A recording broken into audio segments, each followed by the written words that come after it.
on your home of the Gamecocks. I don't know. Everything's going wrong, and I don't know what to do. I don't know, but I might go back to me. 107.5. I'm pretty good at drinking beer.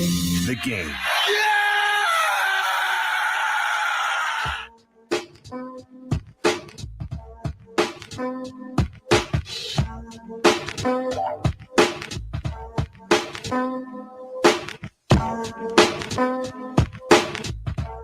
New week, almost the midway point of July.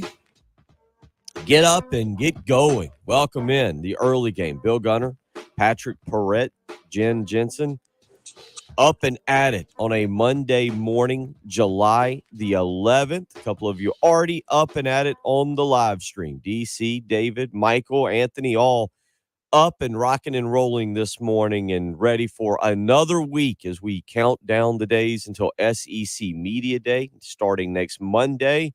And then it'll be the Birdies with Beamer golf tournament on July 28th. And lo and behold, Patrick, before you know it, fall camp will be here and we will be discussing quarterback situations and offensive lines and wide receivers that have to step up. And can Jordan Burch live up to the 5-star billing and all kinds of good things. But this morning, we start with what I think is a tried and true tradition that will bring you to sports. It certainly brought me to sports on Sunday morning. Nick Kyrgios is a villain. And you know what? I didn't mind it one bit, Patrick. I was totally into Wimbledon on Sunday morning in the championship match. That is the most tennis I've watched in probably 30 years. And it was all because of Nick Kyrgios. And the guy's a jerk and he's a baby, and I haven't figured out why he yells at his box the way he does. I can't figure that out for the life of me. But you know what? It was entertaining, and I don't care if I was rooting against him. I watched a lot of Wimbledon on Sunday morning, and it again proves to me if you have a good villain, you will have people tune in to watch him get beat. Yeah. So did you watch it? Did you watch the first set? When did you tune in initially? It was early. It was early. He was dominant early. I mean, that's what I was going to say. He was locked in on the first set, didn't say a word, was just quietly punishing Djokovic with his serve, broke Djokovic early.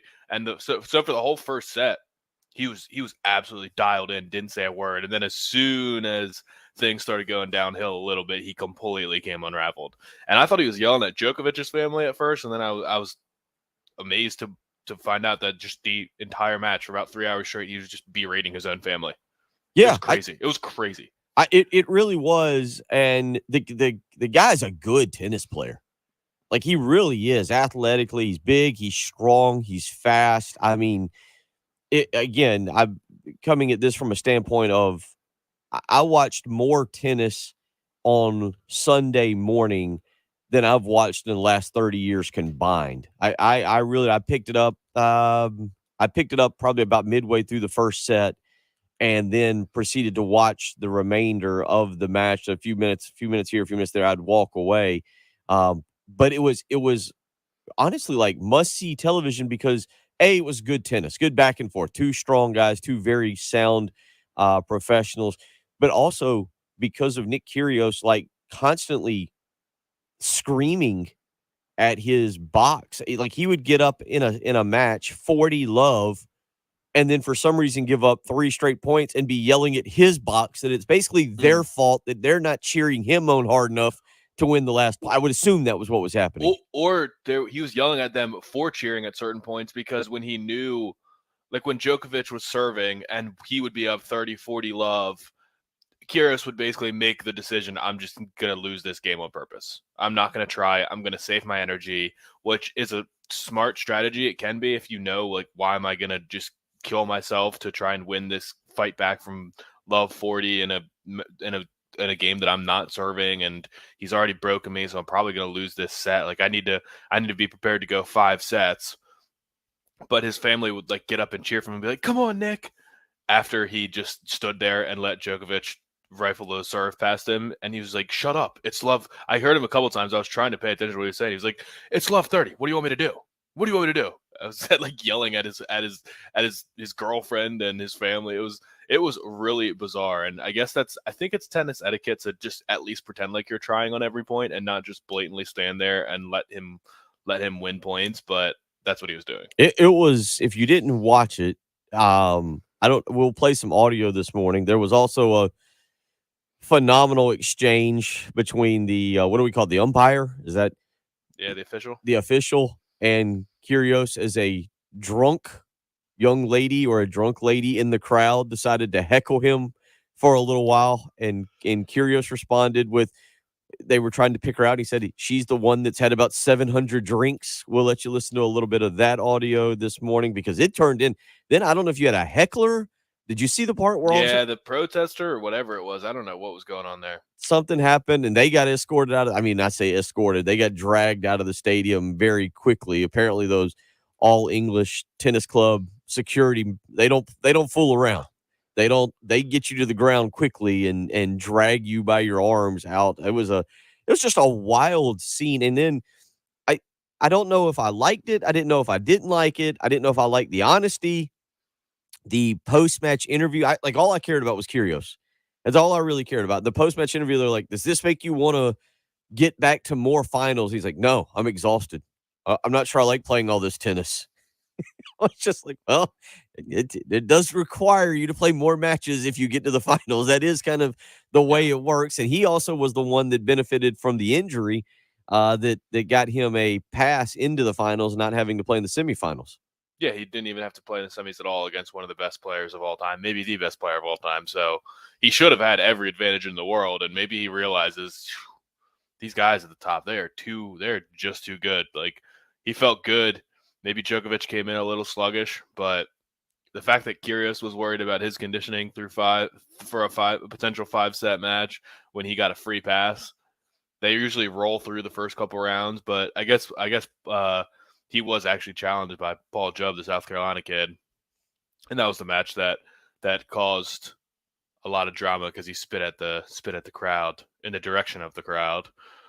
But yeah, I don't know. I usually like to try and cheer for the bad guy or the villain and see it from his side and be like, everyone's giving him too hard of a time, or it's just a new generation. They don't get it. But Kyrgios just delivered on everything that he was billed as on Sunday morning, and I was not cheering for him. So it brings me to my question now, because I got to admit, if he can get back to any kind of finals, again, I'm not going to tell you that I'm going to watch the U.S. Open finals if they conflict with a college football game or the NFL. I forget exactly when the U.S. Open finals would be in a few weeks, but I will say this: I will watch. So it got me thinking, who is the biggest villains you've ever rooted against? And I get it, for some of you out there, you'll say, well, Clemson's without a doubt. Clemson's the biggest villain. All right, let's skip past that one. But who are the single individual athletes that you would label as the biggest villains? Patrick, he's not necessarily an athlete, but I feel like in your top 3, and maybe sitting firmly at number 1, is going to be Mike Krzyzewski. Like, not necessarily an athlete, but I feel like you would label him as one of the biggest villains because you're a Maryland fan and Duke and Krzyzewski and all the whole thing. I got it. But I am curious because it does draw us to sports when you've got, even in a sport where maybe you don't have as much as a rooting interest. Jen, I started thinking about it this week. NASCAR is at its absolute best when there is a absolute villain on the track that almost everybody can rally behind. Oh, absolutely. And pull against. And I feel like after yesterday, it might have been Ross Chastain, he and Denny Hamlin going back and forth. I watched some NASCAR. How about that, huh? I'm impressed. Hamlin going into the bumper a little bit early on Chastain, and then apparently Chastain getting him back very late.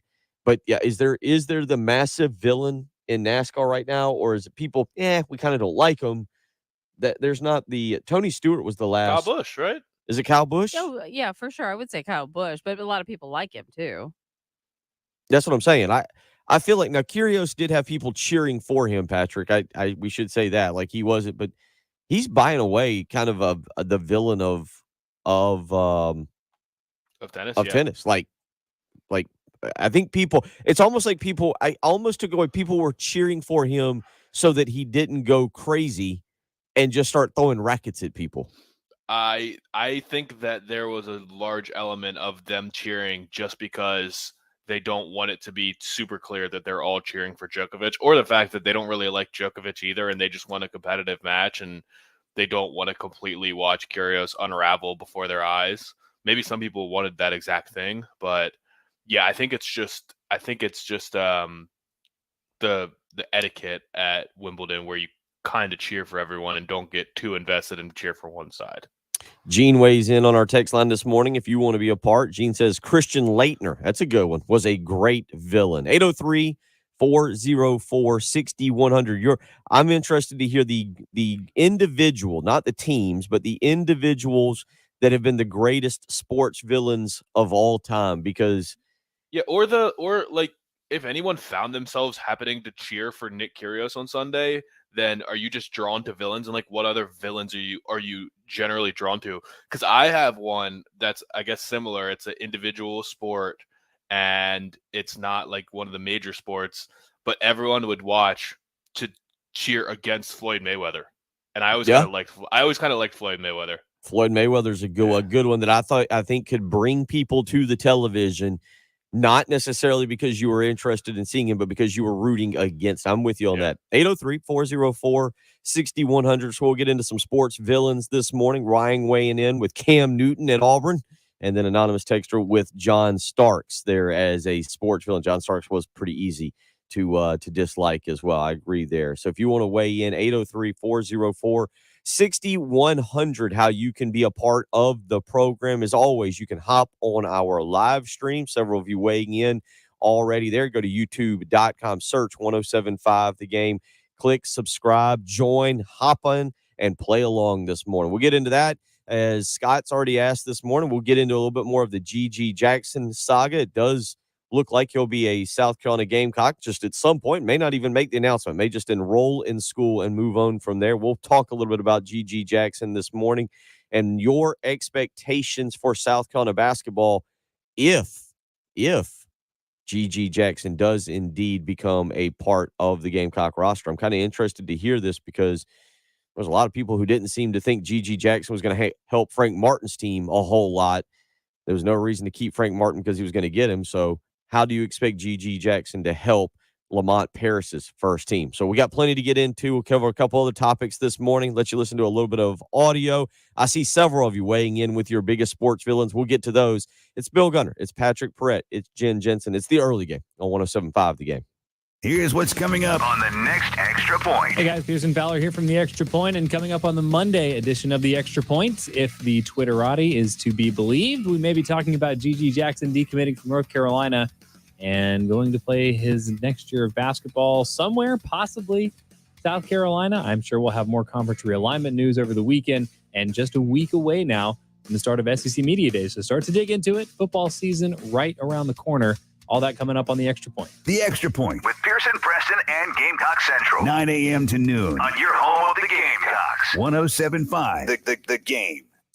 Staying true to who you are. It's extremely important in business. It kind of establishes the baseline for what people can expect from you each and every time they visit. And at Love Chevrolet, they've served the Midlands for over 60 years. And they may have changed a little bit. They've had to adapt and to grow with business. But one thing that they've never done is change who they are and what they believe in. And most importantly, how deeply they value you, the customer. It's been business as usual in that manner for over 60 years at Love Chevrolet, and it's why they continue to be the #1 volume Chevy dealer here in the Midlands. Go find out why they continue to be the go-to one-stop shop when people need a new car, truck, or SUV. I-26 in Harbison between Lowe's and Frankie's Fun Park. Love Chevrolet, they're not about to lose generations of customers just because they're jacking up prices, adding extra add-ons, and surprising you when you arrive at the dealership. They continue to do things the right way by treating you the way you should be treated. The second you arrive on the lot till the second you leave with that exciting new purchase of a car, truck, or SUV. Go find out. I-26 in Harbison between Lowe's and Frankie's Fun Park. You can visit them on the web, lovechevy.com, where You can even speak with a seasoned professional if you'd like. You can purchase that car right there over the internet. They've been in business since 1961 as Love Chevrolet's always been the #1 volume Chevy dealer in the Midlands. Again, I-26 in Harbison between Lowe's and Frankie's Fun Park, or on the web, lovechevy.com. Get out to Love Chevrolet and find new roads. 107.5 The Game traffic from the Shepherd's Glass Traffic Center. Shepherd's Glass, a true reflection of quality. shepherdsglass.com. Well, for Monday morning, so far,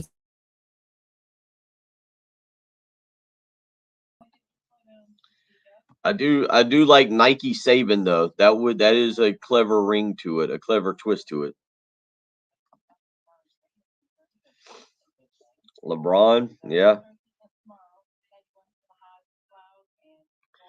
Good morning, Jim. Glad you're up. I think I'm trying to work a trip to Carolina Beach in the next 45 days.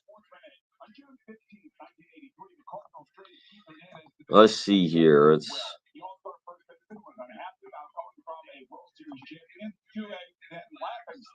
What did I know? Hernandez told a sold-out Citi Field Saturday as his number 17 was retired by the Mets. It was a life and career-changing event.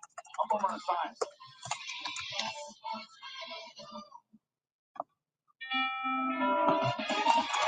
These days, it's getting harder and harder to find savings. But you may have more cash than you realize in your home's equity. not like misspelling Wimbledon to start the day. In the last year, average home values have gone up nearly 20%. That means you could unlock thousands of dollars from your home. And with Rocket Mortgage, you can get all that cash in as little as 3 weeks. Put your hard-earned money to work. Pay down high-interest debt and combine your balances into one simple, low monthly payment. Now is your perfect opportunity to take control of your financial future. So what are you waiting for? Well, you want to consolidate debt. Is this James Harrison? Is this a different James Harrison? What? Yeah, that was the linebacker for the Steelers, wasn't it? Yeah, but his career didn't overlap with Dan Marino's. They did it. It was. I think you're right on that, though. I kind of agree with you. When did Marino retire? Mid-90s? If Dan Marino's career ended in the 2000s, I'd be surprised. Dan Marino career end 2000. Really? Yeah. There's no way James Harrison was drafted in 2000. I'm pretty sure that sounds right, that there would be an overlap. No, James Harrison was signed as an undrafted free agent in 2002. Ah. If you're talking Where did about he play James college Harrison, at? huh? Where did he play college at?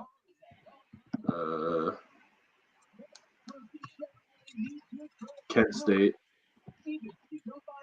When did he graduate from there? 2001?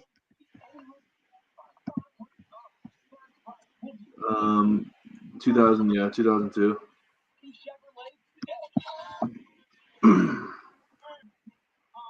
Yeah, Dan Marino retired in 2000. James Harrison's rookie year was 2002.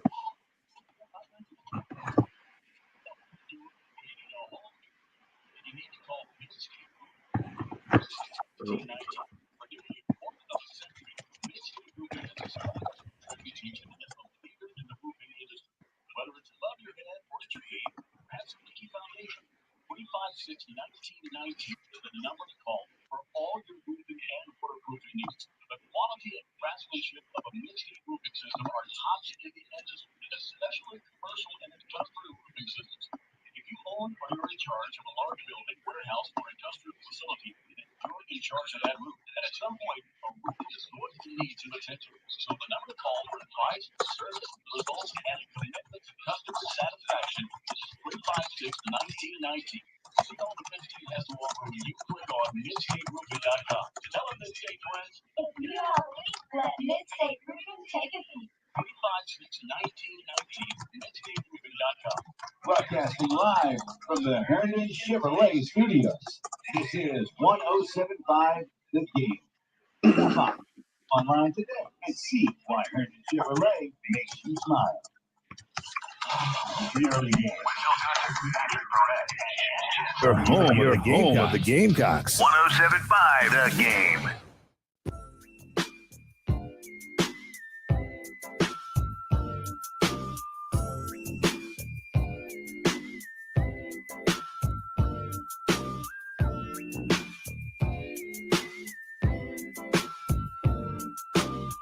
6:22 on a Monday morning. Bill Gunner, Patrick Perrette, Jen Jensen, as we get you up and out. Little windy, little after all the heat that we've had over the last about 2-3 weeks, the extreme heat.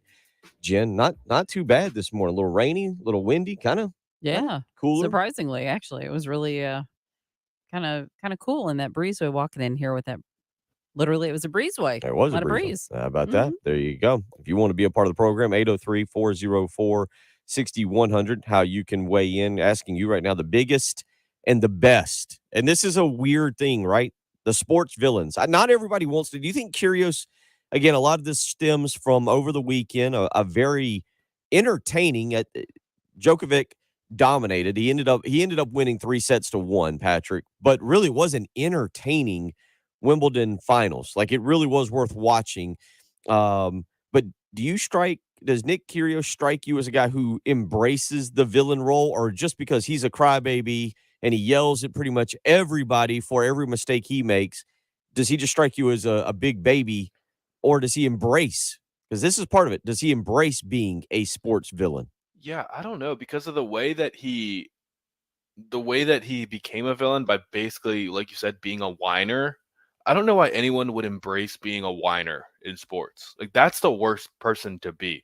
Like, Floyd Mayweather, I mentioned, he obviously, maybe it's not obvious, a lot of people clearly didn't realize, he was basically playing a character. The money guy that throws money around and doesn't care and is super cocky. Like, he is his best promoter. Like, that's everything he did was to make himself hateable so that people would buy tickets, because he was getting money every time someone bought a pay-per-view for his fight. He was getting money from it. That's why he's one of the richest athletes of all time.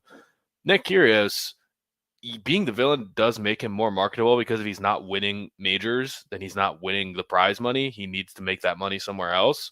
So I'm sure he is one of the highest earners in tennis, just overall, not prize money, but overall. But I don't know that his master plan was to be a whiner so that he could be the villain of tennis, because that's just kind of an embarrassing thing to be. Like, I guess John McEnroe embraced being the villain of tennis because he was combative with the officials and things like that, and getting in people's faces and ready to fight all the time. But that's not necessarily what Kyrgios did on Sunday. He really did just cry and like yell at his family for cheering for him. It was pretty embarrassing, I thought. There was also this exchange between between the umpire and Nick Kyrgios, who was being heckled, which you figure would happen more often, and he wasn't pleased with it. Here's Nick Kyrgios trying to get a little bit of a backup from not only the umpire, but the All England tennis club there to eject a lady who was having a little bit too much fun. It shouldn't be coming down to your opinion. She's distracting me when I'm serving in a Wimbledon final. There's no other bigger occasion. You didn't believe me, and then she did it again. It nearly cost me the game.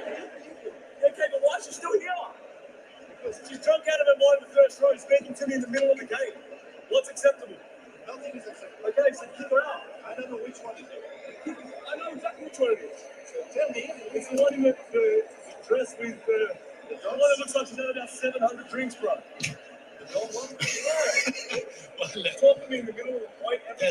a woman who might have said something at the wrong time, but I don't know about talking to him between every single point. There's a guy with an Akubra hat, who I assume is an Aussie supporter, who had a word with her. And there's the television. That's the television audio there of yesterday. And Patrick, I mean, look, that's a funny exchange, and I like that. The one who's had about 700 drinks, bro. Yeah. And but when you act that way, and this goes back to it, like, there's some people who embrace being a villain, and a couple of you are weighing in. The greatest, this is Anonymous Texter, says the greatest villain, Ric Flair. Love to root for the best heel of all time. Ron from Lake Marion said, I hated the 90s Spurrier, then did a 180 when he came to South Carolina. Our buddy Jim in Carolina Beach, he went with Spurrier was the biggest crybaby. This is a new one. So Anonymous Texter weighs in. It says Dennis Rodman. I go back. Some people embrace that, and they understand what's coming with it. Gary says Conor McGregor. That's a good villain, and that's a guy, just like you mentioned with Floyd Mayweather, who absolutely embraced it and kind of knew how to play into that role. I'm not sure Kyrgios knew how to play in that role, but he did it really well if he didn't know what he was doing. No, but the guys in the fight game, the McGregors and the Floyd Mayweathers, they do it to market themselves because that directly makes them money. And Kyrgios could do that, but I never like the whiner. Like going and getting somebody kicked out of the crowd is such a loser move. Like, do you remember when LeBron did that a couple years ago, kicking the girl out of the courtside seats because she was heckling him? Like, that is such a loser thing to do. I will never respect anyone that does that. That is the lamest thing you can do. Like, just play. You're going to lose because there's a drunk girl yelling at you in between points. Like, no, shut up. Just go play. And every time you score a point, go yell at her. Like, that's fine. Cool. Like, that would be the villainous thing you could do that would be entertaining. It would keep people drawn in because let's see what Nick Kyrgios is going to say to the drunk girl up front next. Like, but to just go complain and get her kicked out, that's just lame. Just a lame thing. 803-404-6100 if you want to weigh in. Your biggest and best sports villains of all time. Craig weighing in. Bill Laimbeer. Yeah, he was probably a pretty good villain there for the Pistons back in the late 80s. Certainly a good one. Travis weighing in on our live stream. He says an in-state villain, Jack Leggett and his antics. So, and Robin going with Pete Sampras this morning. So several of you, I'm interested. Yeah, if you didn't see it, Wimbledon, I don't. Again, Patrick, that was the most tennis I've watched. But I've got to credit Nick Kyrgios for doing that. Ahead of it could have been Nadal and Djokovic, and I wouldn't have watched probably a single point. Instead, Kyrgios had me tuned in, so I have to give him credit for that because of his antics, because of his attitude, because of who he is and what he does. I actually ended up watching a bunch of it. We'll continue talking about that, get into a little bit of GG Jackson talk as well. Not just what may happen, but what happens and he comes to South Carolina, does come to fruition. How much does that change your expectations for Lamont Paris's first year? We'll ask you that when we come back. You're listening to the early game on 107.5 The Game. To celebrate Carolina's 30th anniversary in the SEC, it's 107.5 The Game's 30 for 30. The 30 best Gamecocks football players over the last 30 years. Number 30, quarterback Steven Garcia. Gamecocks win. Garcia with a brilliant game. Number 29, running back Mike Davis. That Georgia fella can run. Good gracious. Number 28, defensive back J.C. Horn. Now Nick throws into traffic, and it's intercepted. There's J.C. Horn again making a play. Number 27, wide receiver Brian Edwards. And with that touchdown reception of 23 yards, Brian Edwards has become the all-time leader in receiving yards at South Carolina. Number 26, defensive back Sheldon Brown. Reese swings it out to Bush, and the ball is knocked away, and an incomplete pass, and a crunching hit put on by Sheldon Brown. And Bush takes a while to get up. It's 107.5 The Game's 30 for 30. The top 30 Gamecocks football players from Carolina's 30 years in the SEC. Keep listening as we count them down from 30 to 1. On your home of the Gamecocks, 107.5 The Game. And time to tell you about our friends at Canty Foundation Specialists. If you listen to 107.5 The Game, you've no doubt heard about them. They are the best in the industry. 803-424-8380 is their number. If you'd like to give them a call, you can find them all over the state, in Columbia, Greenville. You can find them in Augusta and Charlotte as well, and Charleston. They offer quality products, proven services, and professional experience to permanently repair any foundation or crawl space problem you might have. So if you in your house have some crawl space issues, like if you have cracks in your windows or door frames, in your exterior brick, if you have cracks over your garage door, whether it's uneven or bouncy floors or doors or windows that stick, these can all be signs of foundation problems and reasons to call Canty Foundation Specialists, 803-424-8380. And again, they're also the crawl space experts. So if you have an open crawl space and recently experienced a storm, you could have standing water under your home, and that's going to create an environment for high humidity and condensation, and maybe bring mold, mildew, and pests along with it, like termites.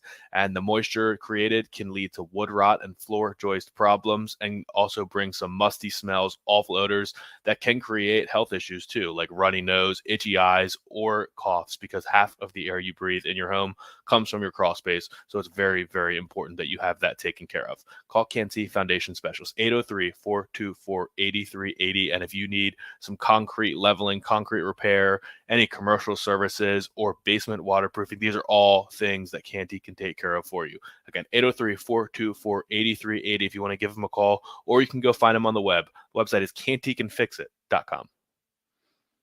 107.5 The Game traffic from the Shepherd's Glass Traffic Center. Shepherd's Glass, a true reflection of quality. shepherdsglass.com. Not seeing any accidents out there this morning. No.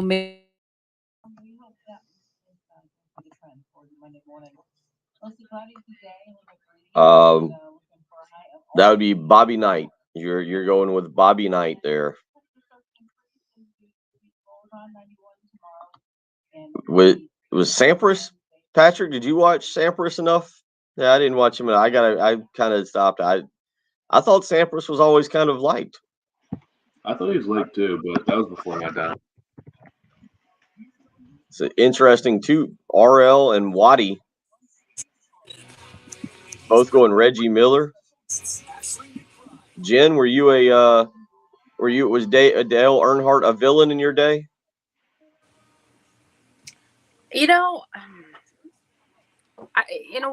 People loved him. I don't know if he was a villain as much as he just was aggressive, so I'm not sure if that qualifies as a villain. I'm not sure. Yeah, well, Maybe. if you start wrecking people, you tend to go down as a villain. Yeah.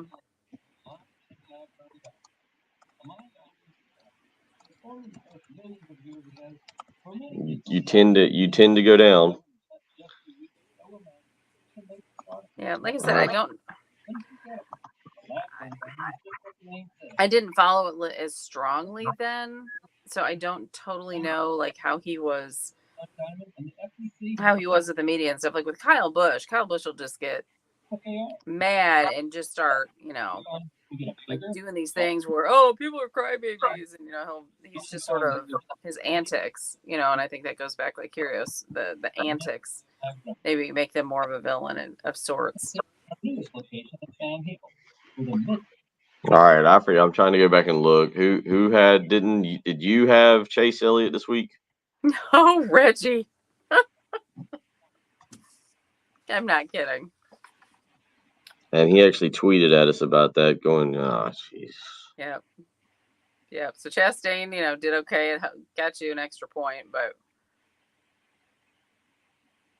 you're still in third by 2. But Reggie's up to 72. Oh wow! Austin Cindric came back and finished. So in that other pool that I put $2 in or $10, so he came back and finished third. I didn't realize that. Yeah, he had a good finish. Because he was at the back of the pack. Did he get some kind of penalty to start and had to move to the back of the pack? Is what I saw. It might be. I've got to rewatch the race because my daughter bought her first house, so we've been helping all weekend, so I didn't get to watch it. I was kind of on the app watching a little bit, but I want to go back and watch because it sounds like it was an intense, like it's pretty racy all day. I watched a good bit of it, and then I was grilling ribs, and didn't watch the end of it. Conrad Dobler. Patrick, if you looked up this guy's got a mustache, buddy. Know nothing about him.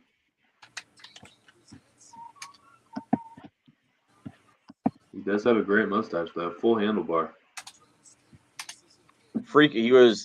He received notoriety for frequently utilizing unsportsmanlike tactics against opponents, which he openly acknowledged. I can see that.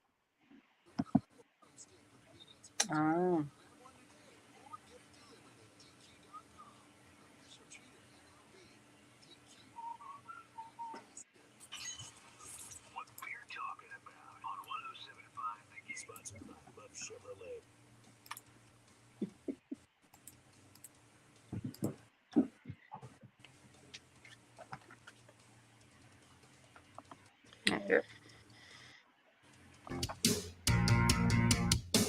803-404-6100. That's how you can be a part of the program this morning. Some of you weighing in and giving us information, keeping us informed. Very interesting. Just like this text that came in here. Let me go back here from York, talking about biggest sports villains of all times. He says, as a kid, it was Conrad Dobler. Okay, Patrick, had to go look up. We had to go look up Conrad Dobler, who is now 71 years of age. He was a fifth round pick in the 1972 NFL draft. So I'm thinking, all right, who has York sent us? Who is this Conrad Dobler guy? But then you read his Wikipedia page, and it says Dobler received notoriety for frequently utilizing unsportsmanlike tactics against opponents, which he openly acknowledged.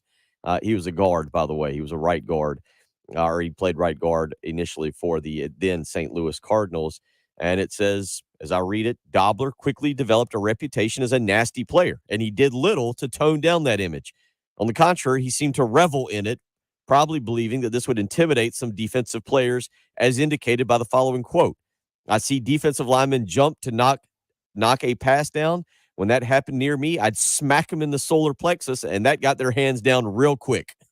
So yeah. I'm reading a list of the 20 dirtiest players in NFL history, and Conrad Dobler comes in third place behind only Vontaze Burfict and Bill Romanowski. How about that? All right. So good one from York. York giving us a little bit of knowledge this morning. If you want to weigh in with an all-time villain, that's a good one, by the way. That's an absolutely great one from York there, as he was able to get somebody we had not heard of. We asked on the live stream, we asked Jen, because a couple of you have weighed in with Dale Earnhardt Sr., and Brent did the same, says love him or hate him. Jen, you were going with, I don't think you were ready to make Earnhardt Sr. a villain, though, correct? You were more of just saying he was a physical driver. Yeah, I think he was more aggressive. And again, that was a little earlier in when I was, really more invested in NASCAR. So I can't 100% say, but from anything I understood, he was just aggressive. To me, it's the antics, like a Kyle Busch who goes on, I don't care, and and does these crybaby faces, and where you can tell he really enjoys being a villain. I don't know that was from what I've understood. I didn't think that was Earnhardt's thing. Like, I'm aggressive, and that's how I'm driving. He wasn't, playing to the fans almost, or playing to the drama. 803-404-6100 if you want to continue to weigh in. Alan going with Bud Selig, the biggest villain. If you want to continue to send some of those in this morning, we'll continue to get to those and talk about some of the people. Good one, though. Appreciate that from York, opening our eyes to a great villain there. Have to definitely move him up the list. GG Jackson, obviously in the news. Nothing out of him this weekend. And in talking with people, I'm not sure, Patrick, that there could be an announcement.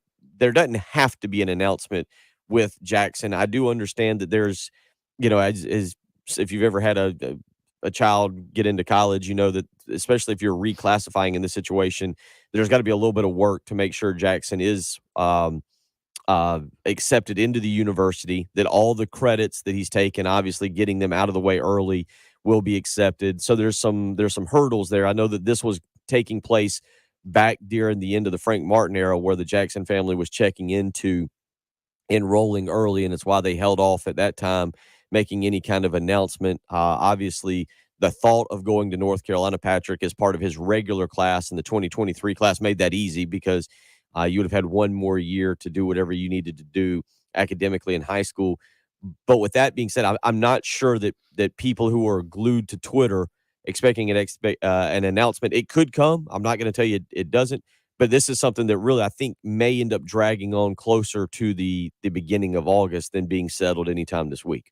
So there's no announcement just because he's not 100% sure that's going to be a possibility from the academic side, you mean? Like, there's just there could be too many hurdles to jump through? No, I think it'll happen. It's just, I don't know for an athlete. This part I actually have no idea for an athlete if the process gets sped up any trying to get them approved and in. You've got to get all your paperwork in. And I'm not going to sit here and pretend I know GG Jackson's life story and where he stands academically. Obviously, it's good enough that he's thinking about doing this and that he was already thinking about it. So this isn't a question of, well, did he make this grade in English or that grade in whatever?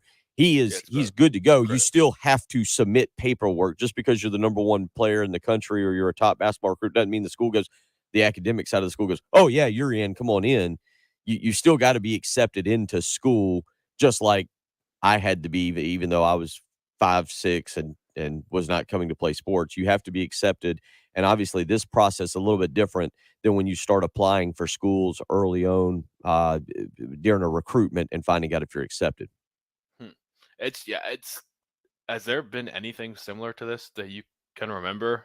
Just being committed to one school, but then you're pretty much going to a different school, assuming that the paperwork can get done. Like it's very weird, and I don't even know how to talk about it. I mean, we can talk about, I guess you have to talk about it, but also like until it's a done deal, it's weird to talk about it, like what he's going to actually mean for the team itself. It's very bizarre. Well, when we come back, we're going to turn to. I expect it to happen? I expect him to be on the roster for South Carolina this coming basketball season. But I think there's and I don't think that there's anything.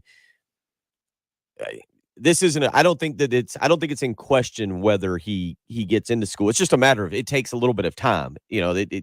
Again, but most of the country that's not paying attention to this on a daily basis thinks that he's going to be playing for North Carolina in 2 seasons. Well, the people that follow it and pay attention, no, they don't think so anymore, because just like Jamie Shaw, Adam Rowe, who I'm good buddies with, a lot of the analysts and the insiders are now flipping, or basically saying that he's going to South Carolina. They've flipped their crystal ball predictions and recruiting future casts or whatever. We'll continue talking about this and we'll get into it a little bit. I think that the question now becomes what becomes the expectation for South Carolina basketball, because Patrick, there's a lot of people who are saying, all right, now it's a tournament team. I don't know if I agree with that. We'll talk about it. It will be big for South Carolina, but I expect it to happen.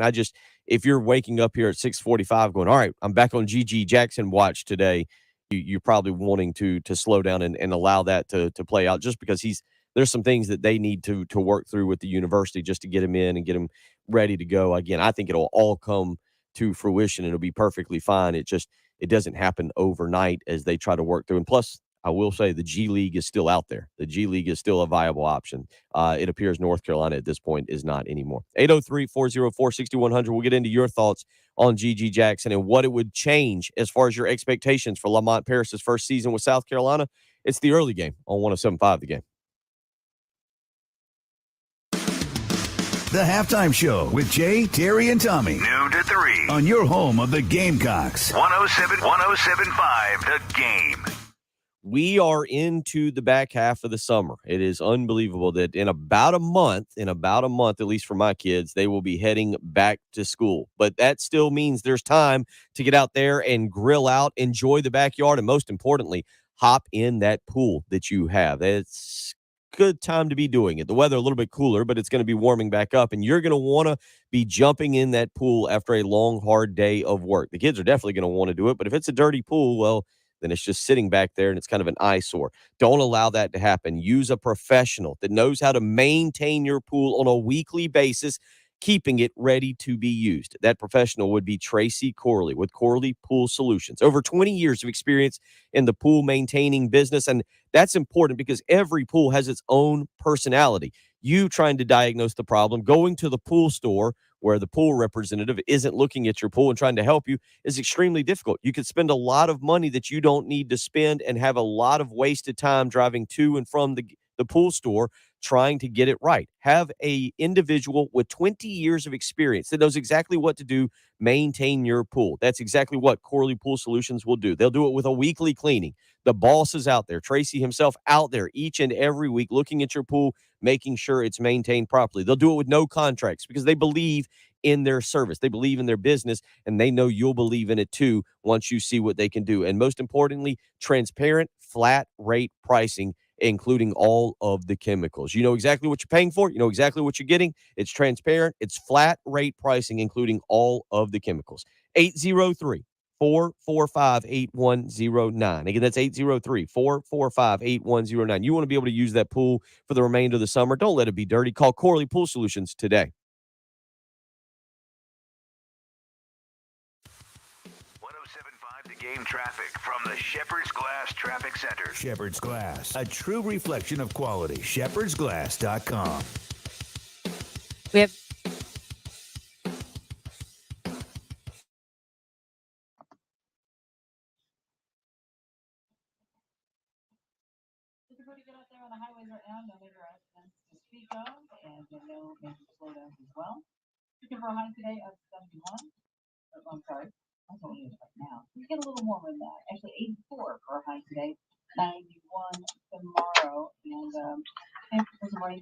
Grayson Allen was definitely a big villain. That's what Grayson Allen was, a villain, and that's actually was a good thing for college basketball because people got to know him and disliked him.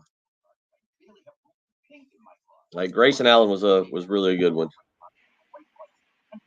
Yep, I think you said Leitner. I think one of y'all said.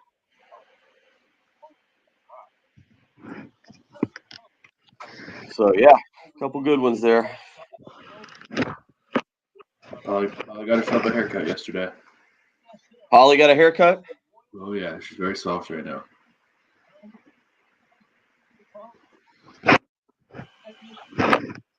All right, good job, Holly. Groomed and ready to go.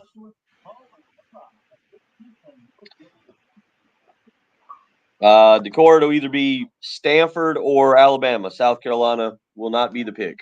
I don't know what I'm interested. I've not talked to anybody. I do not know what the reason behind it is, but South Carolina has basically been eliminated. And I have no clue why right now. It'll either be Stanford or Alabama, and most people seem to think it's Alabama. He's scared of Braden Davis. And Tanner Bailey. Dante Reno. No.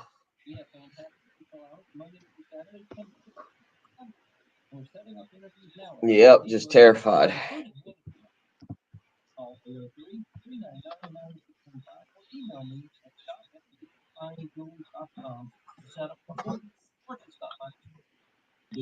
But yeah, it will not be South Carolina unless there's some kind of huge shock that's about to happen. Like, unless they're really throwing everybody a curve.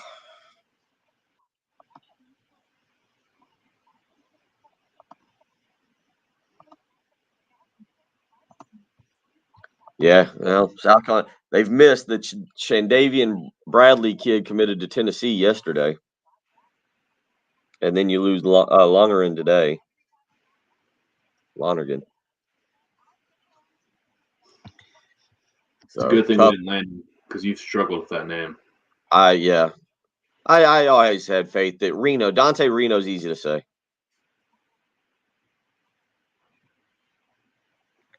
Dante Reno's always been easy to pronounce.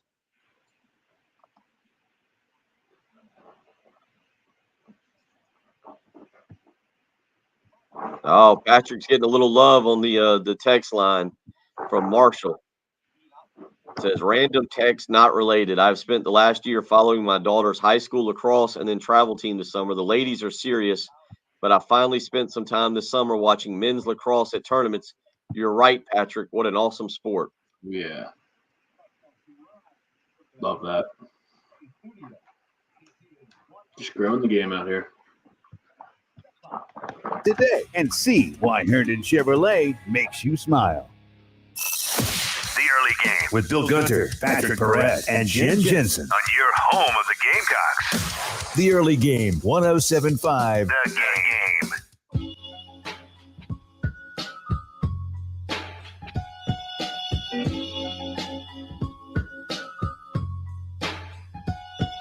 6:51 on a Monday morning, July the 11th.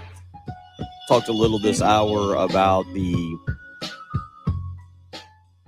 Wimbledon finals, and I know some people just don't care about that, but it was interesting because of Nick Kyrgios and how he's viewed and what he is, and I completely watched it. We'll continue talking about that in hours 2 and 3. Get your opinion. It's also led us to ask your biggest and baddest sports villains of all time so far. I think the leader in the clubhouse, just because we learned a little bit about him, is Conrad Dobler, sent in by York. We also had a Jack Tatum sent in that was obviously a pretty big villain, Patrick, there as a linebacker. That would that would be somebody who you would definitely qualify there as a villain, a guy who at linebacker was trying to take your head off. That was sent in by Todd.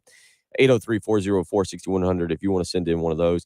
We've talked a little bit about GG Jackson, and this is a story that we'll continue to watch and monitor over the next few weeks, Patrick. And, again, at the end of the day, when South Carolina enrolls in school for the fall semester, I expect GG Jackson. I'd be surprised if GG Jackson is not a part of the South Carolina basketball roster. I think more people are starting to see that. I really don't know what North Carolina's I don't know if North Carolina has any way of persuading him to be a part of the 2022 class. That they don't have scholarships for him. They didn't recruit him as part of the 2022 class. He was recruited as the 2023 class, which is where everything's kind of going sideways here. But if he does come to South Carolina, it creates a different level of excitement. But at the end of the day, what it becomes the expectations, because it does change things a little bit for what you expect from Lamont Paris in season 1.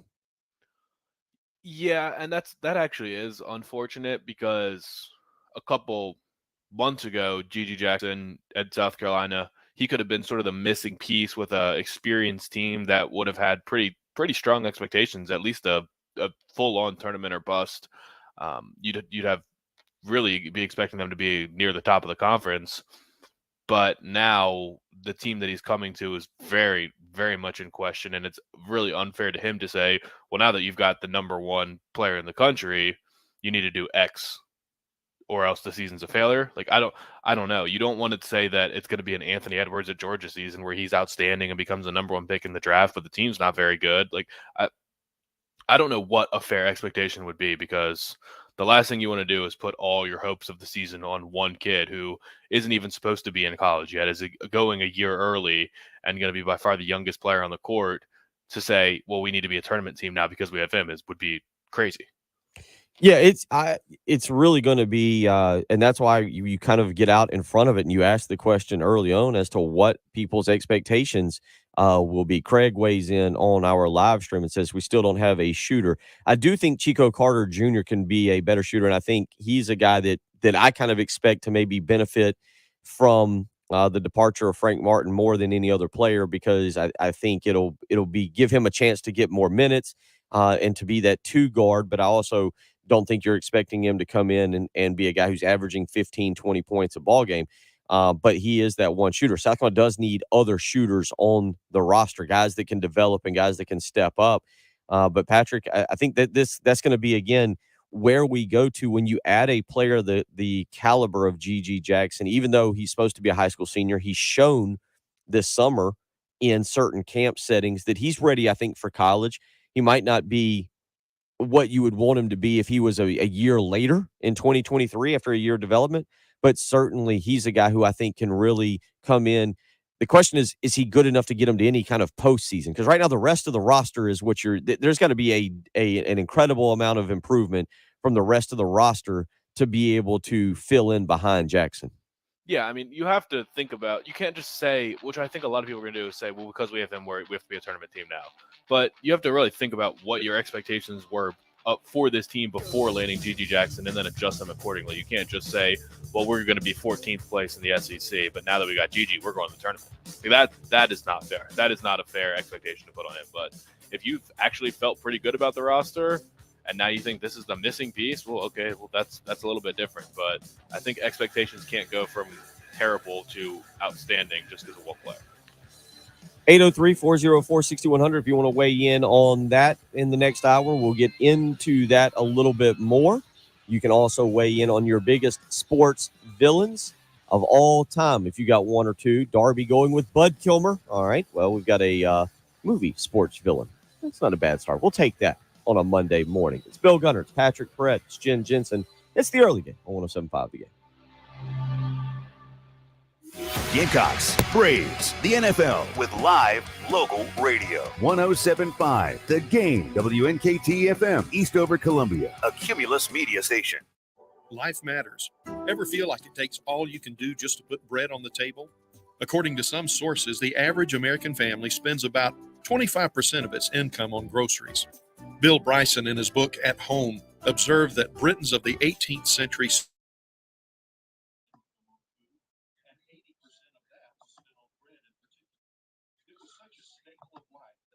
Apparently, we're just going to allow you to take anything now. Real, fictional, whatever you want to go with. We were initially going with real, but now people are just gotten some Bud Kilmers, so just whatever you want to send in at this point now. Just whatever villain.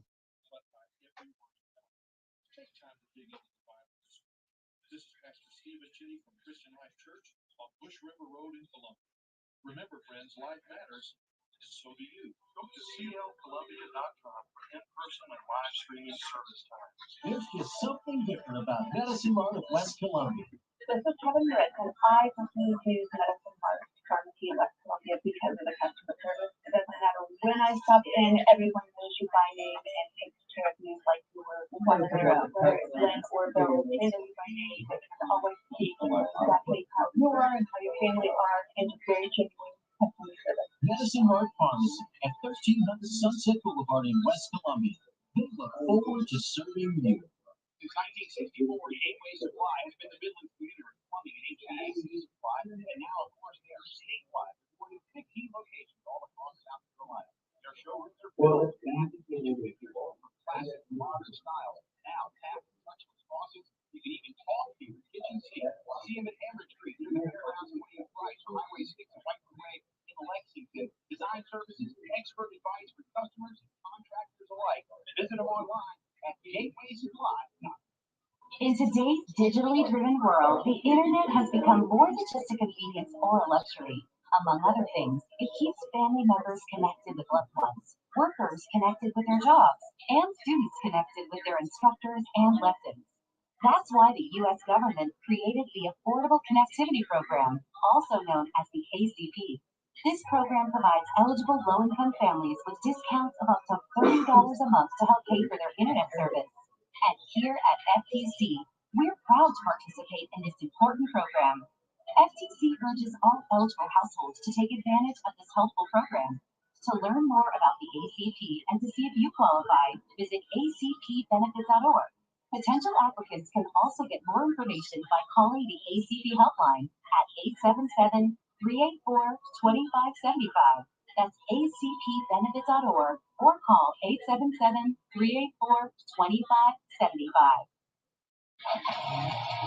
What we're talking about on 107.5. Sponsored by Love Chevrolet. We will never charge above MSRP or take advantage of you with add-ons. I-26 in Harbison and at lovechevy.com. Find new roads. A traditional pool party for the NASCAR pickup win. That would be pretty cool. I mean, when you think about it, it would be me and me. Well, what better party? Oh, yeah. You, your ego, and your second ego. I mean, that would be a great party. That would be so much fun. Those are the people that I love the most. On your home of the game, guys. 175. The game.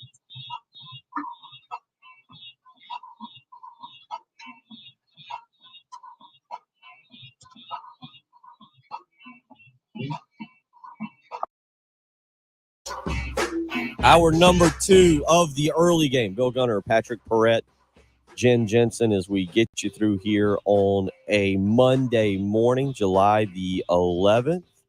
A lot to get into this week as we'll count down until the British Open coming up this coming Thursday. I got into a little bit, Patrick. I really surprising yesterday. I thought I would watch more of the Genesis Scottish Open. I thought that was where my Sunday morning, like kind of breakfast and coffee would kind of take me. That was not what happened at all. I ended up on Wimbledon. I ended up watching a whole bunch of Wimbledon yesterday for Nick Kyrgios and Djokovic, but Alexander Schauffele able to win the Scottish Open, and that's his 4th victory in the past 12 months, and he's able to get in there and get that going, and will lead him into St. Andrews this coming Thursday. We'll be joined on Wednesday morning by Kyle Thompson to get his breakdown of the Open and to get his pick for the championship. Also later this week, at least scheduled for right now, Brad Crawford of 24/7 Sports will join us on Thursday morning as the Open is taking place. to start looking ahead to next week's SEC Media Day, Patrick. And there was some football news over the weekend, all of it pertaining to recruiting. Friday afternoon, I heard a big cheer come out of the upstate. Clemson lands 5-star defensive lineman Peter Woods out of the state of Alabama. Dabo Swinney and his group go into Alabama and take a 5-star defensive lineman away from Nick Saban and the Tide there. That's a give credit where credit's due. That's a big recruiting victory for Clemson to be able to go into the state of Alabama and take away a big defensive tackle that Nick Saban and Alabama really wanted. Yeah, they told him that Clemson was getting an invite to the SEC. Okay, there you go. Wait till he finds out. Yeah, wait till he finds out. Wait till he finds out that is not true. So that was some news. Yes, or you just spin it that you don't want this kid anyway because he's scared to play in the SEC. It's true. It's a good way to spin it. Yeah, it's a good job there of bringing everybody back to reality. Chandavian Bradley, the defensive lineman, the edge player, committed, a 5-star edge player, commits to Tennessee over South Carolina yesterday. We'll see if the Gamecocks continue to recruit him. It had been kind of South Carolina and Tennessee back and forth. I think most had thought that Tennessee was kind of in the lead, so it wasn't a huge shock for that, but certainly a guy that you give Sterling Lucas a lot of credit for, even getting South Carolina really into the game on him. And I think it gives you hope that in the future that maybe Sterling Lucas, given a little bit of time, given a year to kind of develop some relationships, could be a very strong recruiter for Shane Beamer's staff. Today, is it today or tomorrow? Why am I'm feeling it's the 12th, but is it today that the quarterback Dylan Lonergan? Today. Huh? Today. It is today. Okay, I don't know why I thought it was the 12th, and I realized today's the 11th. It was, and then he moved it up. Okay, thank you. All right, so I knew that it was today, but I also knew it was the 12th, and those did not equal one another. Dylan Lonergan is set to make an announcement between South Carolina, Alabama, and Stanford. Most people that at least I've spoken with believe it'll be Alabama. Stanford probably likely to be second, and South Carolina probably to be third. So just a little bit of recruiting news there from the weekend as it pertains to South Carolina and Clemson. Patrick, it was a decent weekend in that things slowly dying down a little bit as it pertains to realignment talk, and this kind of goes hand in hand with what I think is about to happen, where at first, when the Southern Cal UCLA news broke now a little over about 2 weeks ago, I thought that it would be a rush and that you'd see the Big 12, Pac-12 instantly kind of go together, and then we'd see what would happen with the SEC and the ACC. But kind of news coming out Friday, I guess, that the expected amount for an ACC team to get out of the grant of rights contract would be in the neighborhood of $500 million. Now, whether that ends up, continuing to be true or not, I don't know, because lawyers and negotiations can certainly take place. But, Patrick, it does feel like this is slowing down very quickly now to where Notre Dame will be in charge of making the next decision. Then everybody else will go from there as to how Notre Dame plays it. Yeah, and I think that $500 million number is good news for everyone that's a fan of college football, because we just need this thing to stay intact as long as possible just until we can hold off on 2 super leagues and just ruin the sport, and there's no tradition in it anymore. So I was happy to hear that. I hope Notre Dame at this point just drags their feet and holds up the whole process. That's all I'm hoping for, and I don't know how or why they would do it. Do you know what they make from NBC? I thought it was in the neighborhood of like $20 million. I don't know off the top of my head. Financially, it doesn't make any sense that they haven't just joined the Big Ten, but they're that full of themselves. They don't need the money, so stay independent as long as you can. And right now, they're kind of holding up, saving college football at this point. So I'm happy with it. To me, and this is again, I've talked to people. I don't know if I would deem them as sources or people with opinions. 2 entirely different things there. I feel like it's more of just opinions, but I do agree with the theory that if Notre Dame can talk to Greg Sankey, or if they're talking to him, and Greg Sankey basically is like, look, we're going to guarantee you, we're going to have a 12-team playoff, and if you're good enough, you're going to be in. Like, this is what we're going to design. And this is what I was told over the weekend, just that the feeling is if Notre Dame can basically speak, obviously, if they talk to Kevin Warren at the Big Ten, Kevin Warren's going to be like, no, you got to get in our conference here. We're going to need you in our conference for you to get in. Well, if the SEC can kind of assure Notre Dame that, hey, you stay independent and you still have a great chance to get into the college football playoff, that we're not going to make it exclusive to just the Big Ten and the SEC, that Notre Dame will stay independent, that they will maintain their independent rights, and that they will stay that way, and that conference realignment could end up being, aside from whatever happens with the Big 12 and the Pac-12, that's kind of the one that there's going to be some kind of change, that this could be over. That, all right, what you'll have is the two super leagues that'll make a lot of money, the ACC, and then one other conference will kind of move forward, and then you'll have Notre Dame, and that this will end the next round of realignment, at least for the next 15 years, until roughly somewhere when the grant of rights for the ACC runs out. That's a feeling. That's the way I'm starting to see so the more SEC of this. is sabotaging Notre Dame to go to the Big Ten, or sabotaging the Big Ten. Is that what you're saying? The way it was this, if you go back and what we know to be true without getting into sources or without getting into he said, she said, what we know to be factual is that Greg Sankey wanted the 8 to 12 team playoff. And we know that Notre Dame and the SEC, and to an extent the Big Ten, excuse me, had worked together on this plan that was going to leave. Because remember, when we said it, we were like, man, we're a little surprised Notre Dame would agree to this, but clearly there had been some kind of indication that Notre Dame was going to have a great seat at the table for Greg Sankey's playoff plan, because Notre Dame didn't have to get into a conference. They weren't being forced into a conference. And so it's a situation where what we know to be true is that Notre Dame seems to think, okay, as long as we get this expanded playoff, we've got an opportunity to go 10-2 or 11-1, who knows, maybe 9-3, and find ourselves an at-large bid. And we don't have to qualify by being a conference champion. But if things have evolved now, have changed so much that Greg Sankey's going, no, I'm taking my ball, and we're taking the ball with the Big Ten, and we're going home, and it's going to be our conference, and it's going to be their conference. And if you're not in our conference or their conference, you can't be a part of our playoff. That likely changes what Notre Dame is going to do. And I think that's where you get it right now, is Notre Dame going, okay, if you two superpowers are still going to have your playoff, do we still have a seat at the table? Do we still have an opportunity to be a part of this? Well, that's kind of what I was wondering. Like, would Greg Sankey rather have had Notre Dame in the Big Ten than independent, just because it will play into their like two super conference plan? Like, do you want to conquer all of college football between you and the Big Ten, or do you look at the Big Ten as an enemy and say, well, if Notre Dame's not going to be with us, then we don't want them to be with the Big Ten either, so let's just do the original plan, Notre Dame stay independent, and we will just count on the SEC dominating because we have Alabama and LSU and A&M, and we care more and we prioritize football more, and we're just better football teams. So I just didn't know like what the perspective was, or how they were looking at this whole deal, where everyone wants Notre Dame, but if they can't have Notre Dame, then what do they want to do with Notre Dame? It's a good question. That's where we don't know. That's where we get into it. It becomes a little bit more murky. We don't know if Greg Sankey is just sitting here saying, you know what, I like the way football's shaping up. I'm in much more control now in terms of being able to dictate what I want the playoff to be than I was 6 months ago.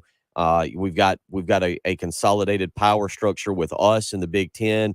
And as Buckeye Eric, an Ohio State fan, obviously from Buckeye Eric, says Kevin Warren is garbage, so he's not happy with Kevin Warren.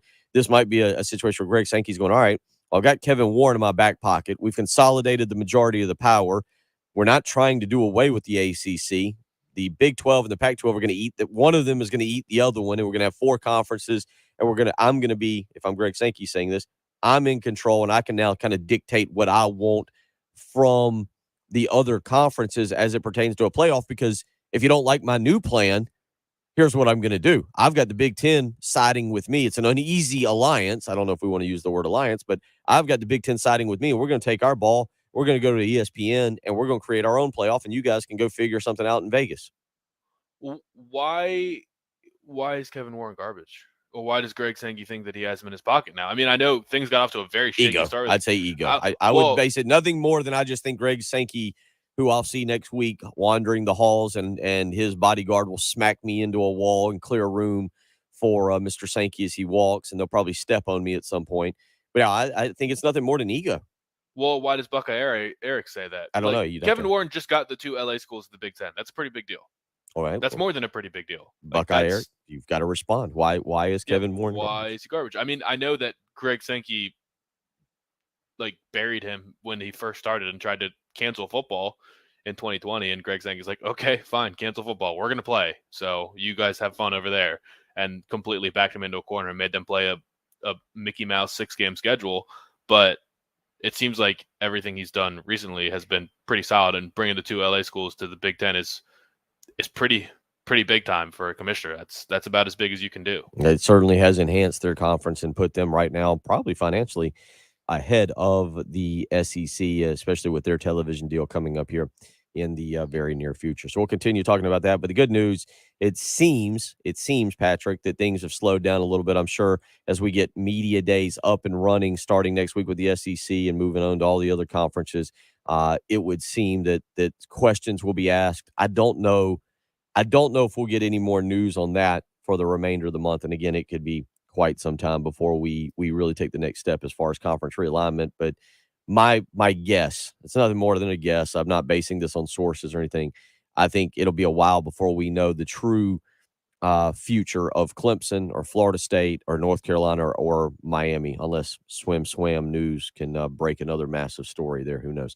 803-404-6100 if you want to weigh in. Coming up next, we've got the number 8 player in our countdown. Is it the number 8 player? I've lost it. Number 7 player. I'm sorry. The number 7 player in our countdown of top 30 Gamecocks of the SEC era. Now we're getting into some rarefied air here. Number 8 last Friday was DJ Swearinger. This player today, certainly a big piece of Steve Spurrier's tenure at the University of South Carolina. We'll let you hear who that is coming up during the break, and we'll talk about him a little bit this hour. If you want to weigh in, 803-404-6100. As always, you can go and hop on our live stream. Josh, Chuck, Daddy-O, Hope, Craig, Ross, David listening all the way in Warsaw, Poland. Welcome in this morning. If you want to be a part of that, you can go to youtube.com, search 1075 The Game, click join and subscribe, and hop in on our live stream chat each and every morning for whatever conversation you want to bring to the early game. It's Bill Gunner, it's Patrick Pratt, it's Jen Jensen here on 1075 The Game. Here's what's coming up on the next Extra Point. Hey guys, Pearson Fowler here from the Extra Point, and coming up on the Monday edition of the Extra Point, if the Twitterati is to be believed, we may be talking about GG Jackson decommitting from North Carolina and going to play his next year of basketball somewhere, possibly South Carolina. I'm sure we'll have more conference realignment news over the weekend, and just a week away now from the start of SEC Media Days. So start to dig into it. Football season right around the corner.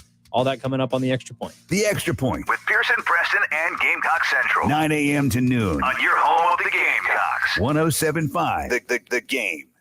If you've been experiencing a little bit of pain in your back, if you've had some sciatic leg pain, maybe you've had some numbing arm and hand pain, you need to get rid of that. And I've got just the doctors for you, Dr. Roman and Dr. Pate Cooper with Casey Chiropractic Center. That's right. They've been taking care of patients for over 21 years, and they are absolutely dedicated to getting you back out there and getting you out of the current pain you've been in. So if you've been suffering from some low back pain, some neck pain, maybe you've had headaches, leg and arm numbness, don't wait any longer. It's time to call the great doctors over at Casey Chiropractic, 803-796-2424. At Casey Chiropractic Center, there is absolutely no crazy care plans of excessive treatment or scare tactics. They don't want to run you through just the regular treatment mill. It's a pay-as-you-go practice, and they're going to make sure you get rid of the pain you're currently in. So call the friendly staff at Casey Chiropractic Center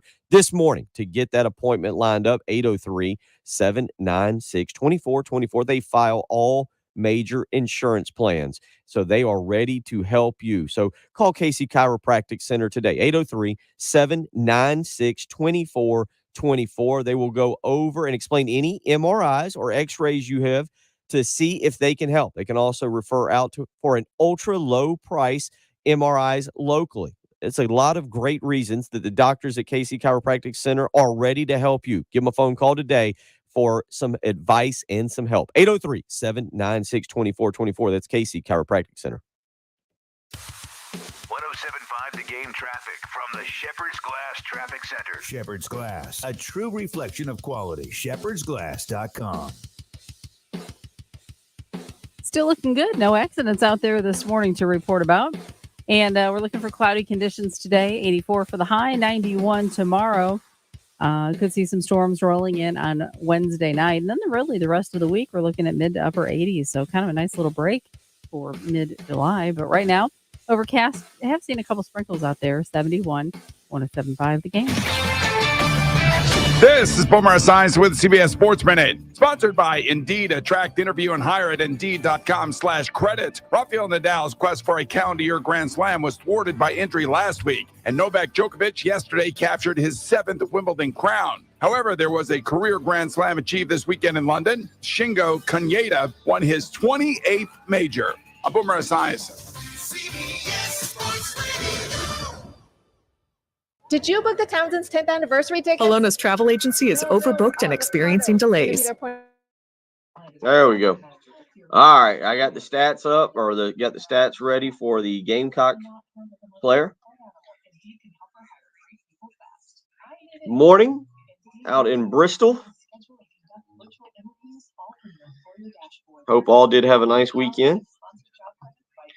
Yeah, I've seen a little bit of Gigi's Twitter. I guess he's been liking stuff, so we'll just have to wait and see kind of where he ends up.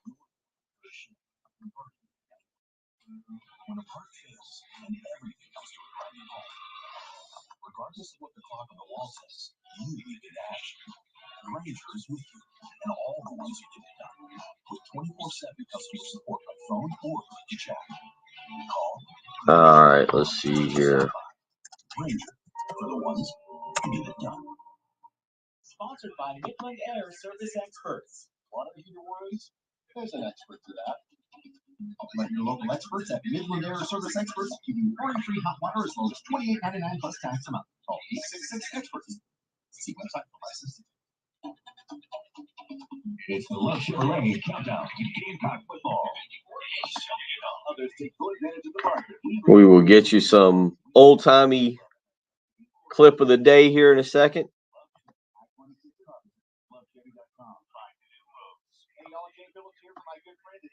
City and Harvest. City fans don't sound like something you think about a lot because you don't really need to. But when you've got good ones, they work so well. Keeping energy costs down, your comfort level up. All kinds of hand cans. Big, small, white, quality cans. They have accessories and light kits, fan blades, and more. Stop by and see them soon. Harvest and Boulevard next to Total Line or call Games Fan City. All right, little production work, and we are ready to go in a minute.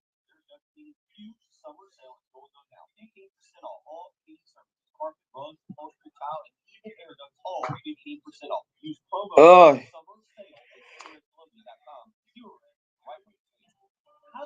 I hate to admit this, but it's my first full week back.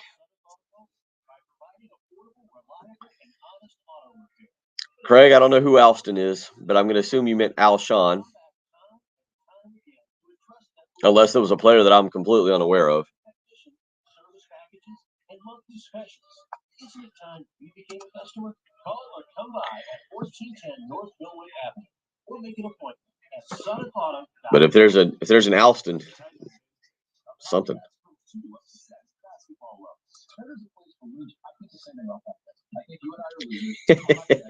No problem. You've gotten so many right. We have to hold you accountable now. Too many of them you've gotten right. No creamer, so it's straight black Starbucks coffee this morning. I had Starbucks coffee at the house. I figured I'd just drink it straight black.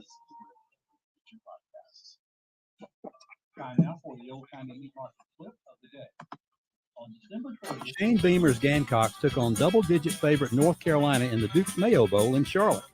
With 10:15 to play in the first quarter, Dakereon Joyner and Jaheim Bell showed the nation that this underdog would have his day. Here are Todd Ellis and Tommy Suggs. Takes Kevin Harris over to the right side, working out of the shotgun. BK puts the mouthpiece in. He wants to roll and throw it. First time this year. slings one down the field. It's Jaheim Bell caught over the shoulder to 30, at the 25, running away at the 10. 5, touchdown Carolina. Touchdown Jaheim Bell. 69 yards, the first pass of the year from Dakereon Joyner. What did we wait for? What did we wait for? Boom! You know, we knew there were going to be some wrinkles. We didn't know that wrinkle particularly, but Bell is let's talk about Jordan. Let's talk about Bell. Number one, we line him up at running back. He runs down here. Then we spread him out there. What a talented athlete he is. And that's our Old Timey Clip of the Day, sponsored by Old Timey Meat Market with 3 locations, Lexington. Broadcasting live from the Herndon Chevrolet Studios. This is 107.5 The Game.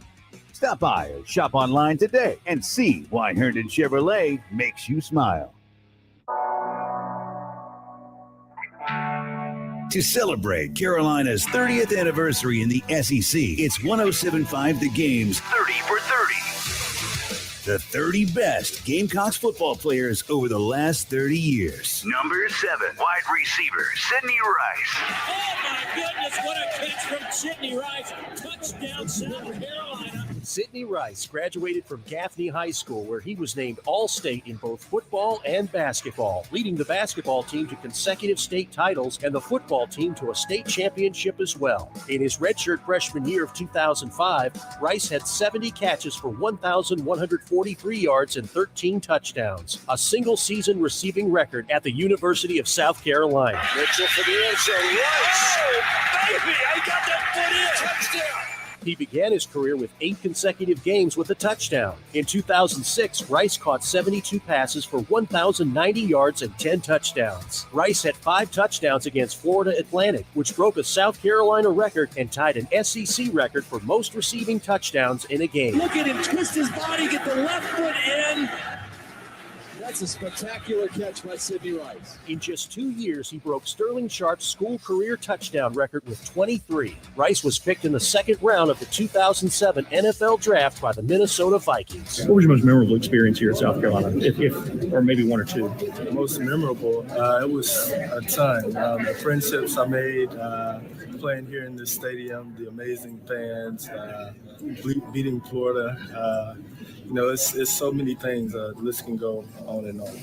I had a wonderful time. Number 7, wide receiver, Sidney Rice. It's 107.5 The Game's 30 for 30. The top 30 Gamecocks football players from Carolina's 30 years in the SEC. Keep listening as we count them down from 30 to 1. On your home of the Gamecocks, 107.5 The Game.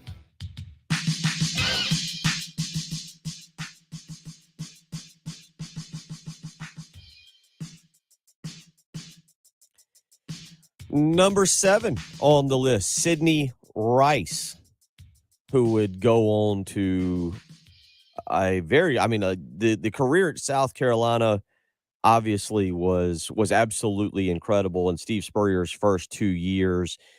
Rice was a guy that Patrick really wasn't recruited all that heavily coming out of the upstate. Was a guy that was considered, a lot of people considered, I guess a lot of people consider this predates my recruiting time, but a lot of people considered a big-time basketball prospect, which he obviously used those basketball skills to develop into one of the best wide receivers in the SEC.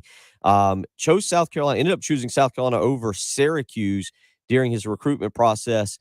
And back then, I was still in school. I was still at the University of South Carolina, and I happened to know some football players, and we were getting excited for the start of the 2004 season. It would be the last one under Lou Holtz. We were kind of getting excited. People were getting kind of fired up, and was talking to a couple of the players, like just a little party I guess we went to. And man, they were raving about Sidney Rice. Oh, this guy's going to be really good. And, he's going to be the guy to go to this year. He and Troy Williamson, and it's going to be, we're going to have a strong wide receiving group. Well, Rice got injured against Georgia during warmups and never recovered. And so a lot of people didn't really know about him, weren't really ready for what he would become. And Patrick, he exploded on the scene pretty early, and just physically was a dominant wide receiver, a little bit different body type, but same type of wide receiver is Alshon Jeffrey. Yeah, I mean, he's one of those guys that we've talked about what's influencing the vote for people. Some of it is how they fared in the NFL, maybe more so than they fared in college, and sometimes the stats don't line up with the eye test. Sidney Rice, I mean, I didn't see him play in college. I was only 9 years old, but the stats are like off the charts good. And he's a massive, I mean, just sort of a massive what if as a football player overall, because he was so good in the NFL. I remember him in the NFL, but he retired at 27 or 28 years old because of concussions too. So if he was able to play a full career, just like people say with Sidney Rice, if he was able to play 4 years at Carolina, I mean, his stats would have been just nuts. But if he was able to play, you know, a 10-plus year career, who knows what his legacy would be like in the NFL too. Let's play that. That's a good segue. Excellent job by you. This is from a CBS News interview. It's labeled "The Health Worry That Sidelined NFL's Sidney Rice." I know a lot of people remember him as a player, maybe don't remember what exactly happened and why his career was cut short. Here is this interview from CBS News with Sidney Rice talking about the end of his playing career in the NFL. My story is unique because I'm willing to talk about it. A lot of the guys don't talk about it. They don't speak about it.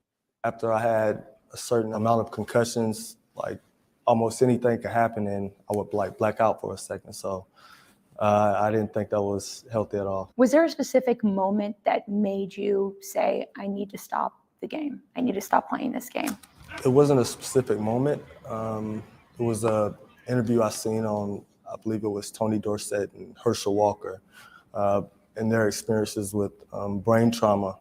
So you have these guys that's been going to the same house for 25 years, and all of a sudden they get to a certain point on their way home and they have to call their wives to, get the directions home. So that's something that really hit home for me after having experienced so many concussions. Is there anything that you think needs to be done on the field to protect these players?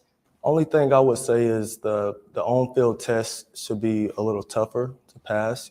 They basically have a balanced test and ask you memory questions. This is after you get hit? Yes, this is after they can see that you're concussed. A lot of the times it's the culture that we grew up in, like playing football, the competitive nature. You want to get back out there on the field. You don't want your opponent to see you're hurt. So a lot of people just try to rub the doctors off and, tell them that they're fine, which they're really not. And I've done the same thing in games. So. Do you regret your decisions? About staying in the game? I don't regret them. I just think I should have had better judgment. Sidney Rice, because I think a lot of people, in my opinion, kind of don't really know what happened to him with his NFL career. Obviously, he would go on and be a very high draft pick of the Minnesota Vikings, and really, Patrick, again, you hear that. That's another guy, South Carolina. A lot of people are familiar with the Sterling Sharp story and the injury that he sustained that ended his career, but Sidney Rice was really developing into a big-time NFL player, and unfortunately, his career cut short as well, also because of, as he talks about it, concussions and some of the problems he was having.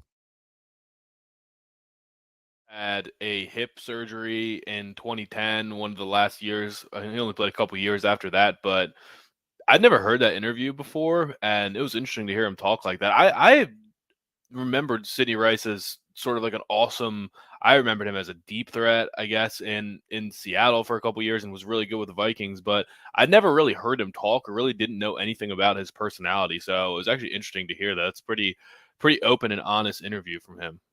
He would finish his NFL career 243 receptions, 3,592 yards, and 30 touchdowns. He was a Super Bowl champion with the Seahawks, also made the Pro Bowl in 2009. And, of course, his stats with South Carolina, absolutely ridiculous. 142 receptions in just 2 years, 2,233 yards receiving, and 23 touchdowns. Sidney Rice, our number 7 player on our list of top 30 Gamecocks of the last 30 years. We'll continue talking about this and some more if you want to weigh in. 803-404-6100. You're listening to The Early Game on 107.5 The Game. To celebrate Carolina's 30th anniversary in the SEC, it's 107.5 The Game's 30 for 30. The 30 best Gamecocks football players over the last 30 years. Number 25, wide receiver, Pharaoh Cooper. Touchdown Carolina! Touchdown Pharaoh Cooper! Number 24, tight end, Hayden Hurst. Touchdown Hayden Hurst! 62 yards out. Number 23, defensive back, Jonathan Joseph. Jonathan Joseph with the interception for South Carolina. Number 22, wide receiver, running back, Ryan Brewer. Ryan Brewer, his heart is pumping right now. Number 21, tight end, Jared Cook. Newton fires over the middle, wide open for a touchdown.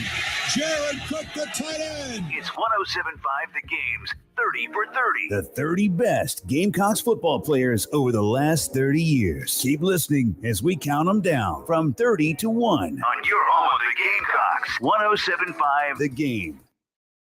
107.5 The Game traffic from the Shepherd's Glass Traffic Center. Shepherd's Glass, a true. So there you go. I was just looking. Yep, Debo, Swearinger, Sydney, all of the last three guys. You got the. If anybody's wondering, the bottom there on the scroll has got the countdown so far. Garcia, Davis, Horn, Edwards. So we got the countdown going on there. I think this week we're doing 6 and 5. I can't remember how they're doing it actually, but I think we're wrapping it up this week.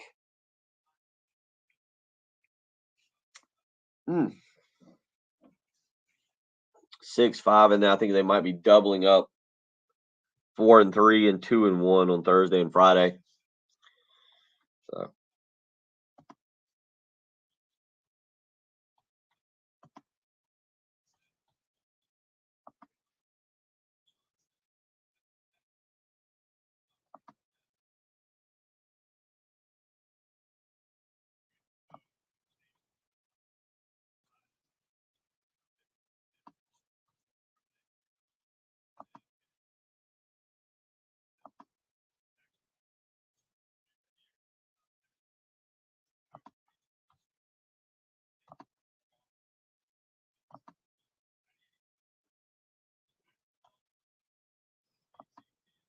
I need to bring that up. I did see that. Patrick, have you seen the Live Golf Tour jet? Has anybody seen the Live Golf Tour jet? Yeah, pretty baller. I mean, I guess this isn't necessarily the time to bring up the money that's being put in that thing, but my goodness, man.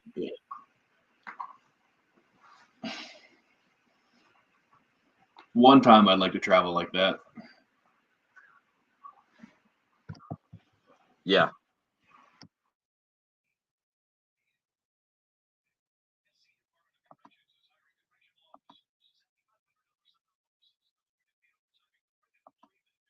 Yeah, that's all I need is one time to travel like that. It'd be worth it.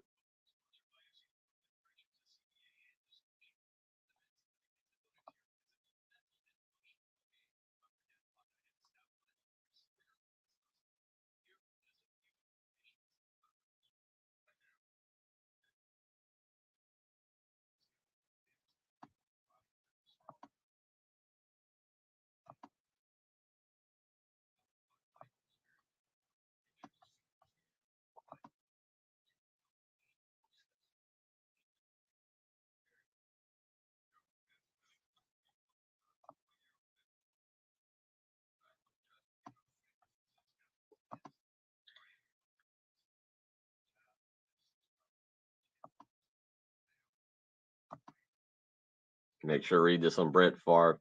Yeah, if y'all haven't seen the let's see.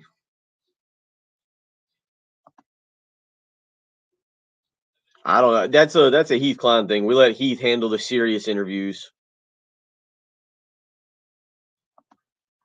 I'm not 100% sure, to be honest, who the favorite. Now you got me looking up to see who the favorite is going into this week.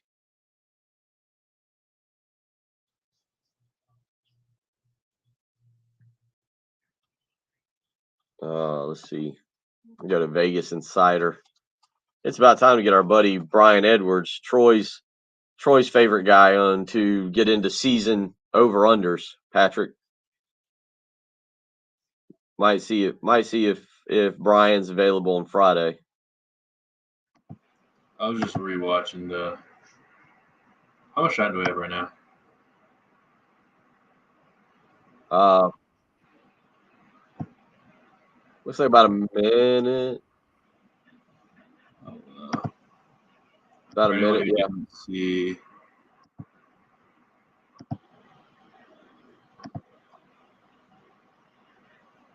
Oh yeah, there's the Live Golf Tour plane. That's the jet. Holy smoly. This is just the back section of it.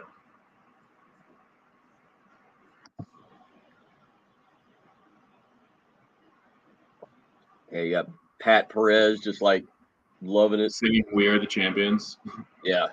After cashing a $900,000 check. Yeah. Unreal. This plane is ridiculous.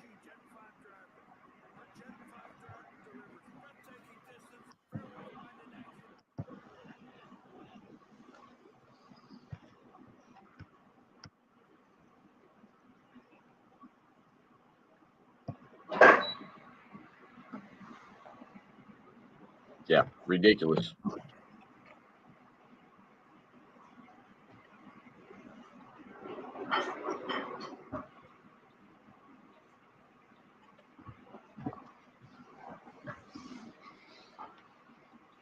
$803 100. That's how you can weigh in this morning and be a part of the program. You just heard the audio there in the previous segment with Sidney Rice, who is our number 7 player in the countdown of top 30 Gamecocks of the SEC era. And Patrick, I mean, to kind of go back to it here, you talk about a guy who a wildly underrated career. DC weighing in on our live stream, saying he said, I know this is the last 30, but I would put him second all time. Sidney Rice second all time wide receiver behind Sterling Sharp. He was definitely the best wide receiver in the SEC era. As you would notice, we have not done Alshon Jeffrey just yet. So it was one of those two. I think both of us, when we started doing this with some of the other guys we mentioned, those two guys are the ones that stand out. And Sidney Rice, the one thing about Sidney Rice, and I guess it just goes to show you that time heals old wounds, but it goes to show you Sidney Rice, there was a weird interaction with he and Steve Spurrier where towards the end of the season in 2006, Spurrier came out very happy manner at a press conference and said, yep, Sidney Rice has told me he's coming back. He's coming back for one more year. He'd be back for 2007.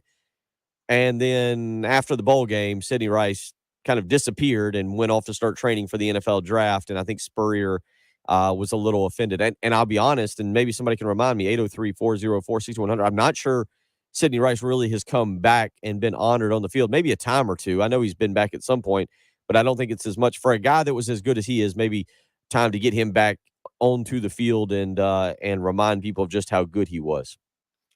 In all of my time, I never saw him associated with the program at all. Really don't even hear him talked about in the same way as, I guess, just those 2010-ish to 2014-ish guys. Like, maybe for whatever reason, I guess just because the teams weren't as good, I feel like he gets lost in the memory. Or maybe it is just because his NFL career was shortened. But younger fans definitely don't talk about Sidney Rice the same way they talk about the Alshons or even the Debos at this point now.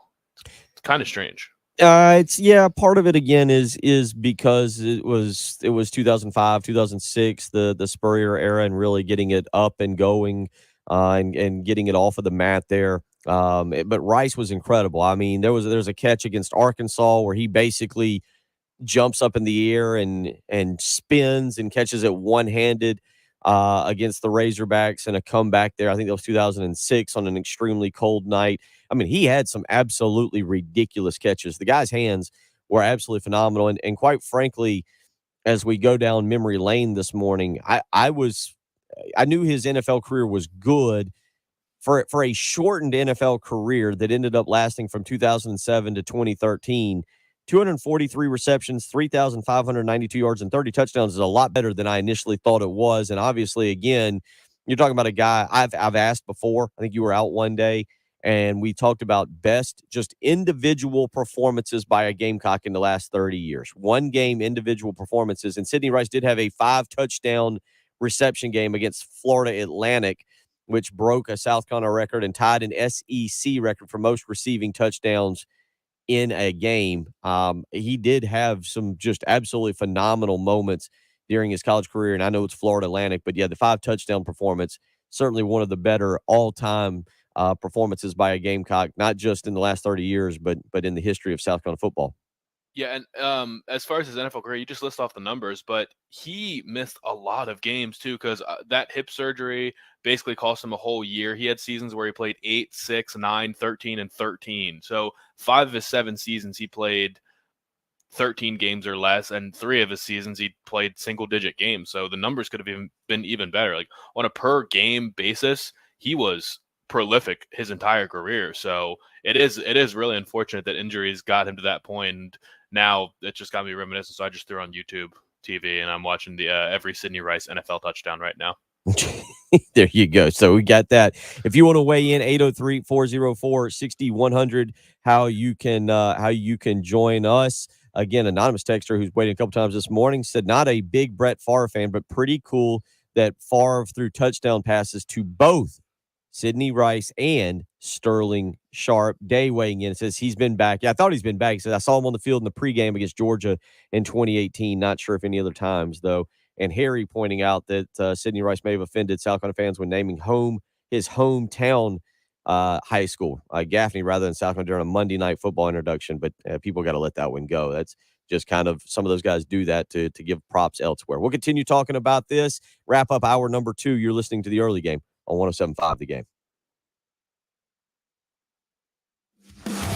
Game time with Heath Klein, 3 to 6 p.m. on your home of the Gamecocks, 107.5 The Game. Sponsored by South Carolina Education Lottery. There's plenty of gold to go around on the Carolina Gold Series of scratch-offs with top prizes ranging from $5,000 all the way up to $300,000. Players can choose from 4 tickets at the $1, $2, $5, and $10 price points. See SCEducationLottery.com for game odds and details.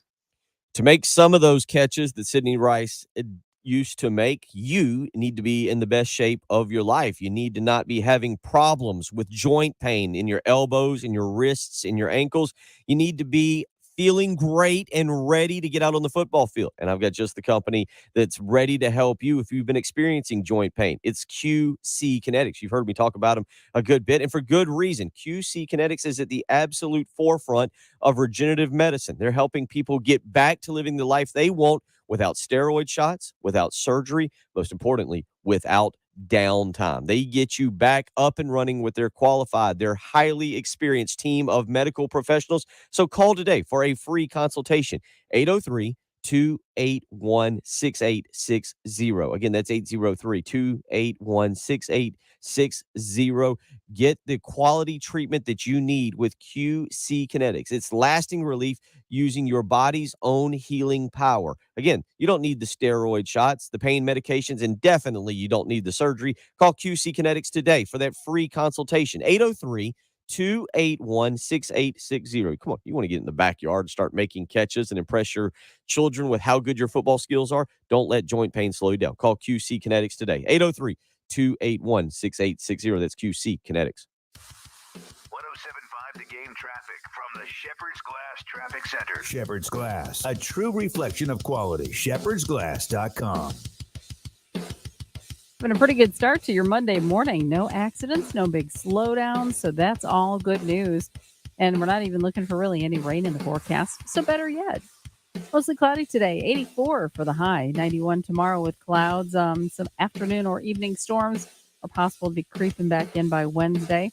Temp goes up to 93. Right now, though, it is overcast and it's holding steady at 71 at 107.5 The Game. It's the Love Chevrolet countdown to Gamecock football. 54 days till kickoff. Others take full advantage of the market. We remain true to who we are. We never charge above MSRP or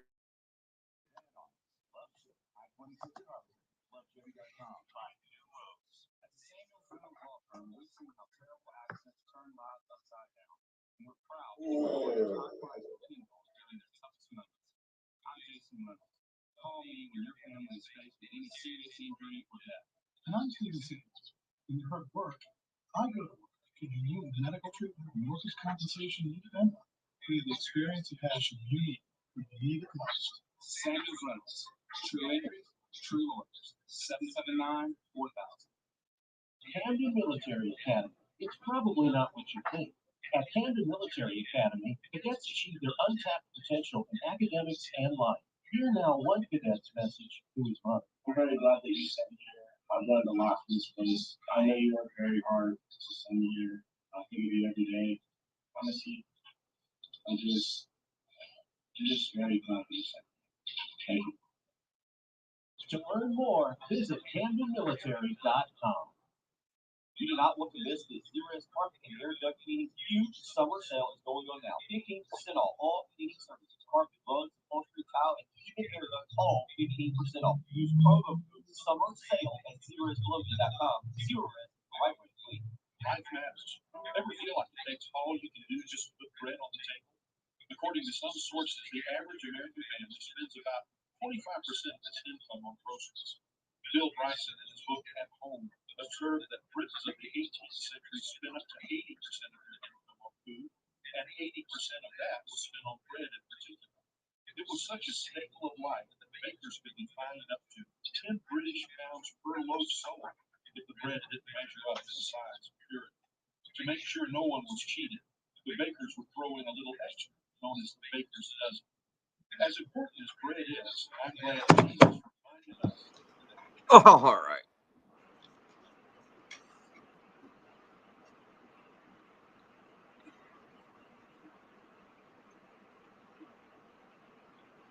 Boy, everybody, we've had people from Edisto weighing in this morning. The mountains, Warsaw, Poland.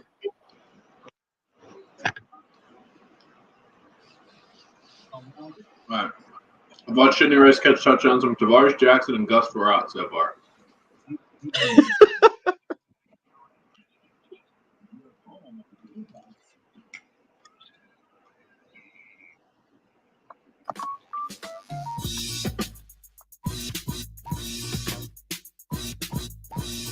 (803-404-6100). How you can weigh in if you want to do so this morning. You can also go and jump on our live stream where Trey is down in Edisto. We've had, I think, somebody from the mountains join us this morning, somebody from Warsaw, Poland. So you can go anywhere. Yeah, Clark was in Bristol at the top of the mountain. I think it was David was in Warsaw, Poland. So Patrick, we are officially worldwide. Edisto, Bristol, Poland. We've got them all covered this morning, and you can go and join us on the live stream and check that out. Go to youtube.com, search 1075 The Game, click join, subscribe. You can also go to facebook.com and search the 1075 The Game page there as well. So Sidney Rice, the number 7 player on our countdown of top 30 Gamecocks of the SEC era.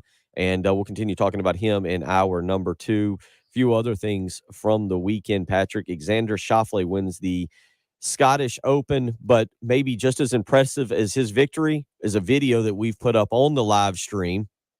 And it's of the Live Golf Tour jet. I don't know much about high-end jets, but I would say that one that has a bar on it, like a night. What would you say that color was that was lighting up the facility there? Purplish. Yeah. I don't know. Lavender. Lavender seems fair. I would say that any jet that has a setup quite like that has got to be top of the high end market. It says the plane is believed to be a Boeing 777-200, equipped with 7-foot ceilings, game tables, reclining leather seats, Italian-made pillows, cashmere blankets, and 24-inch Panasonic HD TVs for each passenger, with a fully stocked bar and dinging area among the features of the plane's cabin visible in the footage. It's impressive, to say the least. I think I'll be taking the Tahoe, over to Atlanta with Jay Phillips this week. It's not going to be the exact same kind of trip from here to Atlanta that those guys are taking over, and because they will be playing in the British Open this week. Dustin Johnson, Sergio Garcia, Phil Mickelson. I assume Phil is. I really haven't looked to see. We'll have Kyle Thompson join us on Wednesday morning, as he usually does, to get into the British Open. But Patrick, I mean, it should be an interesting tournament over there this weekend. It'll get going with more interviews later today, more press conference time. And I would imagine some of the questions, again, are going to be Live Golf Tour centric for those guys coming back. Were these guys flying to where was this video taken? I have no idea. It must have been after the tournament, because Pat Perez is singing "We Are the Champions" in the video, and Pat Perez shot a 80, I think, in the final round of that tournament, which tied him for 29th. So that got him $150K for tying for 29th. But because he was on Dustin Johnson's team, which won, he got $750,000 for being on the winning team. So Pat Perez shot 80 and went home with $900,000. That's why he was singing "We Are the Champions" on a private jet. Yeah. And Dustin Johnson's wandering around. Brooks Koepka's sitting at a table with his wife. Like, they're having a great time.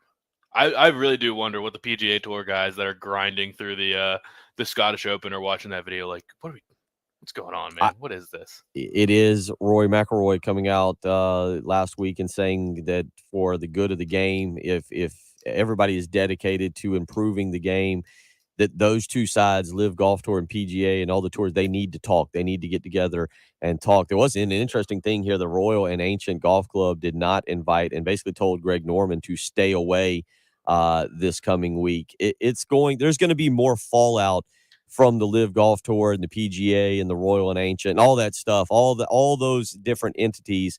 It's something that's definitely going to be discussed a good bit this week. Scotty Scheffler is tied with Jon Rahm. I'm looking at VegasInsider.com right now. Odds to win the British Open, and currently those two are the favorites. I was looking to see very quickly where this past weekend's winner, Xander Schauffele. Excuse me. Here we go. Here's the updated odds as of 7:30 this morning. Rory McIlroy now the favorite. Schauffele second. Spieth, then Jon Rahm, and Matthew Fitzpatrick and Scotty Scheffler are in the updated odds after this past weekend. So Rory McIlroy the favorite, and Patrick, he's played well. We'll talk more about him on Wednesday with Kyle Thompson, but certainly it would be fun to see, excuse me, Rory McIlroy go and win another major.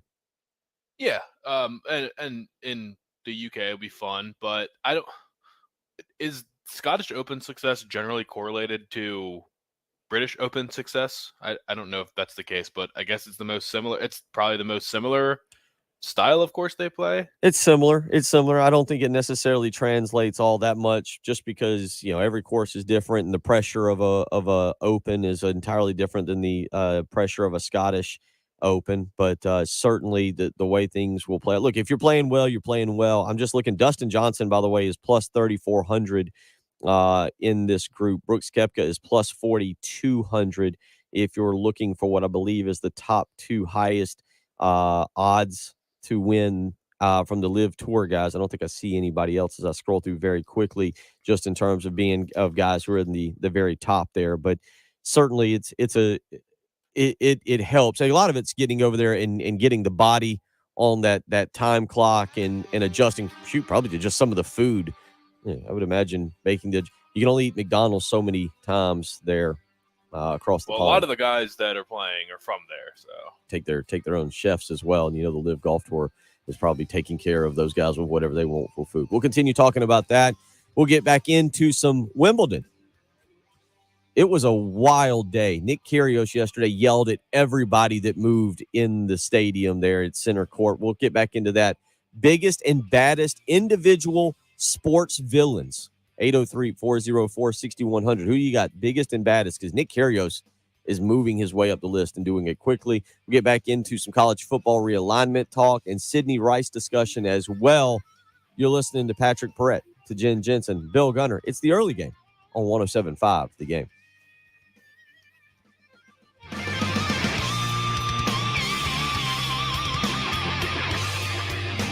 Gamecocks, Braves, the NFL with live local radio. 107.5 The Game, WNKT FM, Eastover, Columbia, a Cumulus media station. Hey, if you've got a hole in your roof or you need a whole new roof, you need to call Mid-State Roofing, 356-1919. For nearly a quarter of a century, Mid-State Roofing has established its reputation as the leader in the roofing industry.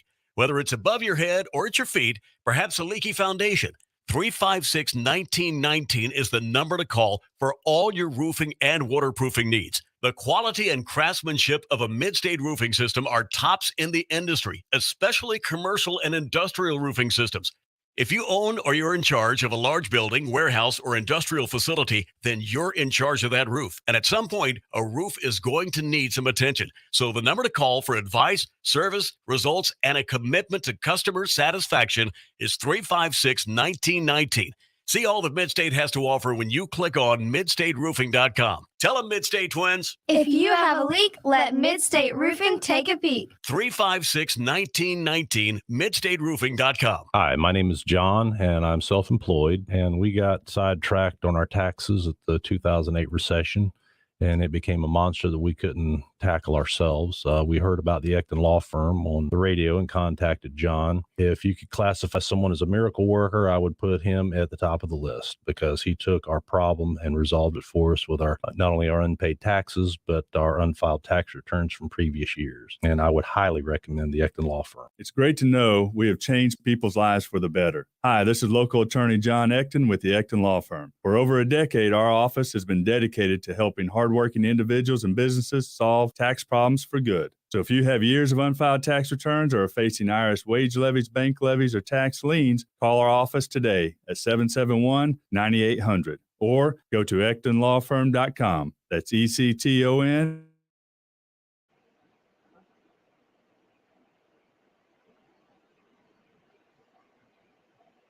There we go. Oh, Polly's involved. Show off the new haircut for Polly. Oh, Polly! Was Polly confused by that? I think she was. Polly. She hear somebody call her name, trying to figure out where it's at? You ran away? Yeah. Come here. There, she's back. Everyone wants to see your new haircut.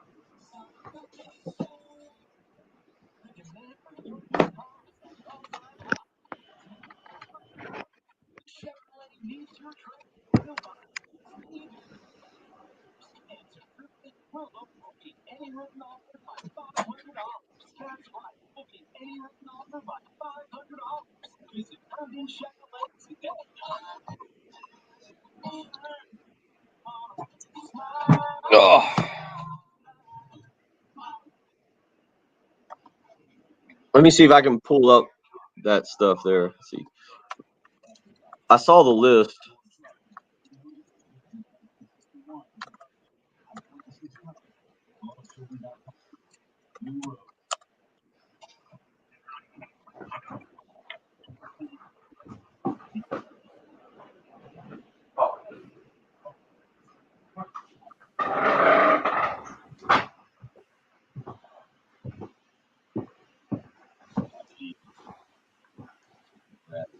City Rice has a lot of multi-touchdown games.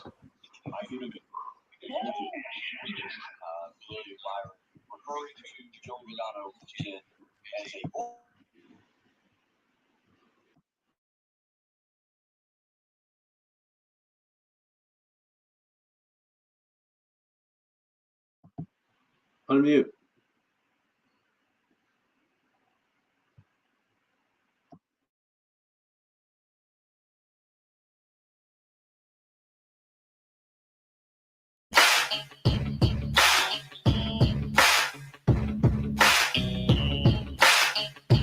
Final hour of the Monday episode of the early game. Coming up tomorrow, you can not only listen to us, you can flip on the SEC network. As Hope points out on our live stream, tomorrow is South Carolina's SEC Takeover Day on the SEC network. So that'll actually get going late tonight, midnight tonight. You can get a full day of remembering great games from the past year for South Carolina. Also a documentary in there as well. So let's give you the rundown.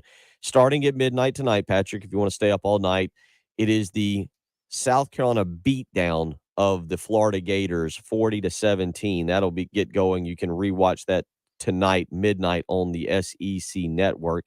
3 a.m., they will re-show the South Carolina spring football game. At 5 a.m. is the SEC storied documentary on George Rogers, King George. So you can check that out.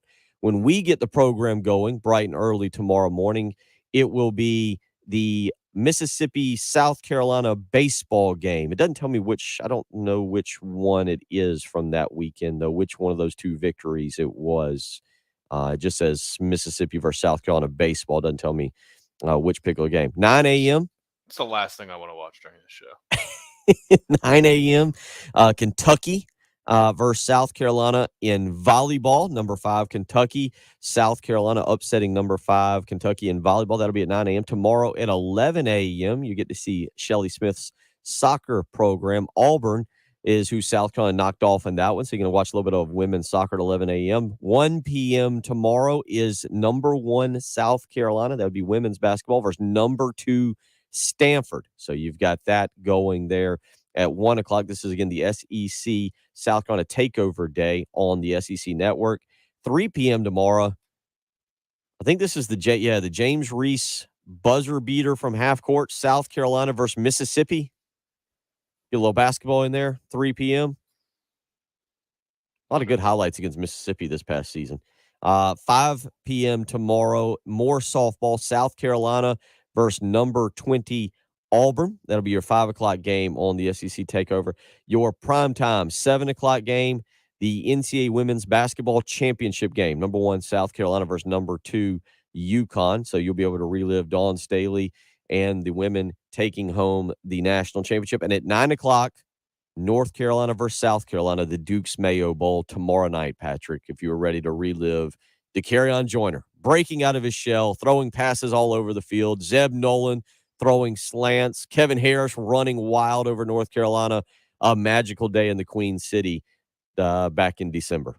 So no Alabama 2010, no Georgia upset, no Final Four. Well, so what I don't know who gets to make this decision of as how it pertains to, because it's listed as the school specific day. All the programming is dedicated to reliving some of their teams. This is from ESPN. Some of their team's greatest sports moments from the past year.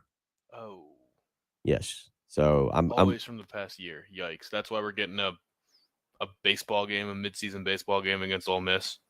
Right. Yes. The answer to that question is yes. That's we are getting anything that has occurred in the past year for South Carolina sports. That's what you're getting there tomorrow. That's why, yes, that's why you don't have. It would be interesting if you could put together your lineup for, I don't know, you want to go the last 20 years, the last 30 years. Well, we might do this.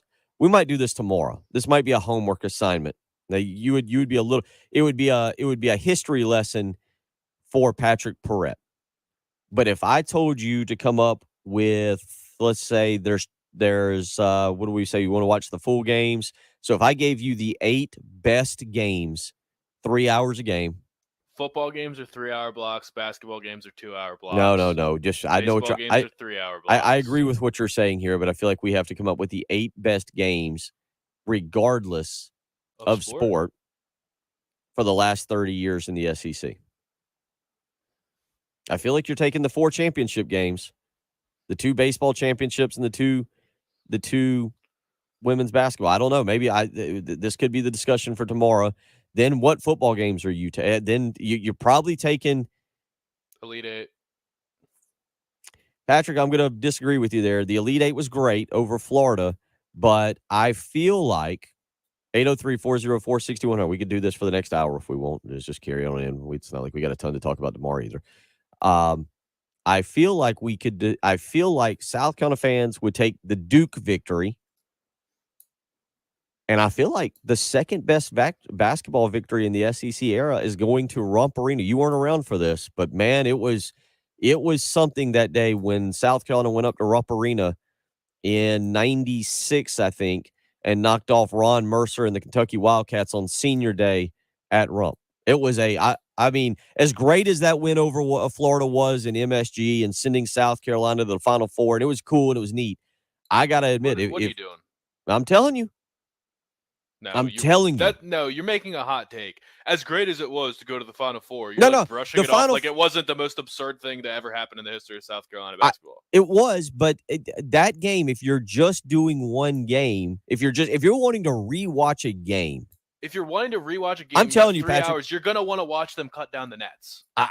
you're gonna want to watch them. I could be wrong on this. The Florida game itself, sure, I agree. Maybe it wasn't as good of an actual basketball game as some of these other games, and there's other great ones too, like the Devin Downey beating John Wall game and DeMarcus Cousins is cool too. Like the Kentucky factor is cool, and the Florida win wasn't as cool as the Duke win in the tournament because we'd already played Florida multiple times, and the Duke win was really the big upset, but it doesn't matter because that game sent you to the Final Four. So if you're going to do the championship games just because they're championship games, then you have to do the Final Four game just because it's the Final Four game. South Carolina versus UConn in women's basketball last year wasn't a good game. We whooped them. But you got to put it on there because it's a championship game. Celebrate. So you're celebrating going to the Final Four. Well, here's the other thing. You celebrated, I don't know if South Carolina had already clinched the SEC regular season championship prior to going to Rump Arena. Again, I think it was 96. Somebody might have to help me, 95, 96. But I think South Carolina had already clinched. I think they were 14-1 going into the game. They won that game, obviously, and they finished 15-1 in the SEC. And this is where I would be interested. So I think, Patrick, to do it fairly would be to just say, what are your top 10 games of the SEC era for South Carolina sports? If you want to go football, however you want to do it. There's so many different ways to do that. If you just wanted to go football, if you just wanted to go everything, Matt from Manning said, everyone forget about the NIT championships. Yes. Yeah, those would be way far down. They would honestly be far down the list on, I think, rewatching of that Kentucky game. I think you were, 4 years old at that time? Or how old were you in 96? 1. Okay, yeah. So Kentucky was under Rick Pitino was as close to at its peak as it was. Kentucky, they were Jamal Mashburn had been incredible, and they had gone on that run, and they were trying to beat Kentucky up there at Rump was almost impossible, especially on senior day. You're right. The Florida game, I'm not trying to put down the Florida victory over at Madison Square Garden, but we may have to get into that a little bit more as to what you would watch. Tomorrow is the takeover day for South Carolina, the SEC network. So you can go and check that out. But that, to answer your question, yes, it was all great things from the last year. So 803-404-6100 if you've got something you want to weigh in with there on a particular game that stood out. We'll probably do that a little bit more tomorrow in terms of your top actual games that you've seen over the last 30 years. One match that we saw over the weekend, Patrick, Wimbledon, Novak Djokovic wins his, another Wimbledon title. It was his 21st major, I reckon. I'm not going to sit here and pretend that I pay a whole bunch of attention to tennis, but the reason I did this weekend is because, Patrick, Nick Kyrgios, I don't think he's the biggest villain in all of sports right now. I think a lot of people, especially in this country, would dislike LeBron James a lot more. But if Nick Kyrgios can get a little bit more screen time and get to a few more finals and yell at his poor family in their box for not cheering loud enough for him or cheering when they didn't need to, Nick Kyrgios is going to move up the list of people that is despised worldwide. In America, he's not, because tennis just needs to get more popular in America, and I don't know that it's gaining popularity at all. But I think internationally, tennis does have a bigger following, and I think he is a bigger villain because there are some big villains, I guess, in like the soccer world that we don't really know about. But Nick Kyrgios is probably up there from the international perspective. And tennis, it's just weird when it's tennis because tennis is such a prim and proper sport, and especially Wimbledon is like the ultimate stage where you have to wear white, you have to conduct yourself well, and he's just yelling and berating his family and the spectators in the front row. It's nuts. I don't think we've seen anything in tennis like that since John McEnroe. So to be basically the next McEnroe is pretty cool, but he's also got to start winning because he was gifted a berth in the championship. And if he lost to Nadal, then we wouldn't even be talking about this. He'd just be a good player who's never winning anything but just throwing fits tournament after tournament. So if he does start winning, it'll make him more despised for sure. He was despised enough to be heckled by a lady yesterday. Here is the interaction between Nick Kyrgios and the chair umpire over the young lady who was having a very good time at the All England Tennis Club and letting Nick Kyrgios hear a little bit about it. It shouldn't be coming down to your opinion. She's distracting me when I'm serving in a Wimbledon final. There's no other bigger occasion. You didn't believe me, and then she did it again. It nearly cost me the game. Okay, but why is she still here? She's drunk out of her mind in the first row, speaking to me in the middle of the game. What's acceptable? Nothing is acceptable. Okay, so keep her out. I don't know which one it is. I know exactly which one it is. Tell me. It's the one in the dress with the one that looks like she's had about 700 drinks, bro.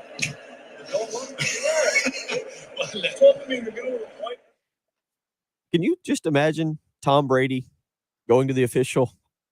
Hey, I'm being heckled by this guy in the end zone down here. Well, which one? I don't know. The one that's had about 700 drinks, bro. Like, get him out of there. He's heckling me. No, you can't imagine Tom Brady doing it. Tom Brady's not a whiner like that. I mean, he is kind of, but to maybe to the refs if he gets hit late or something. But no, that's just I hate that. It's just such a lame move. Just be a competitor and tune it out. That's what you do.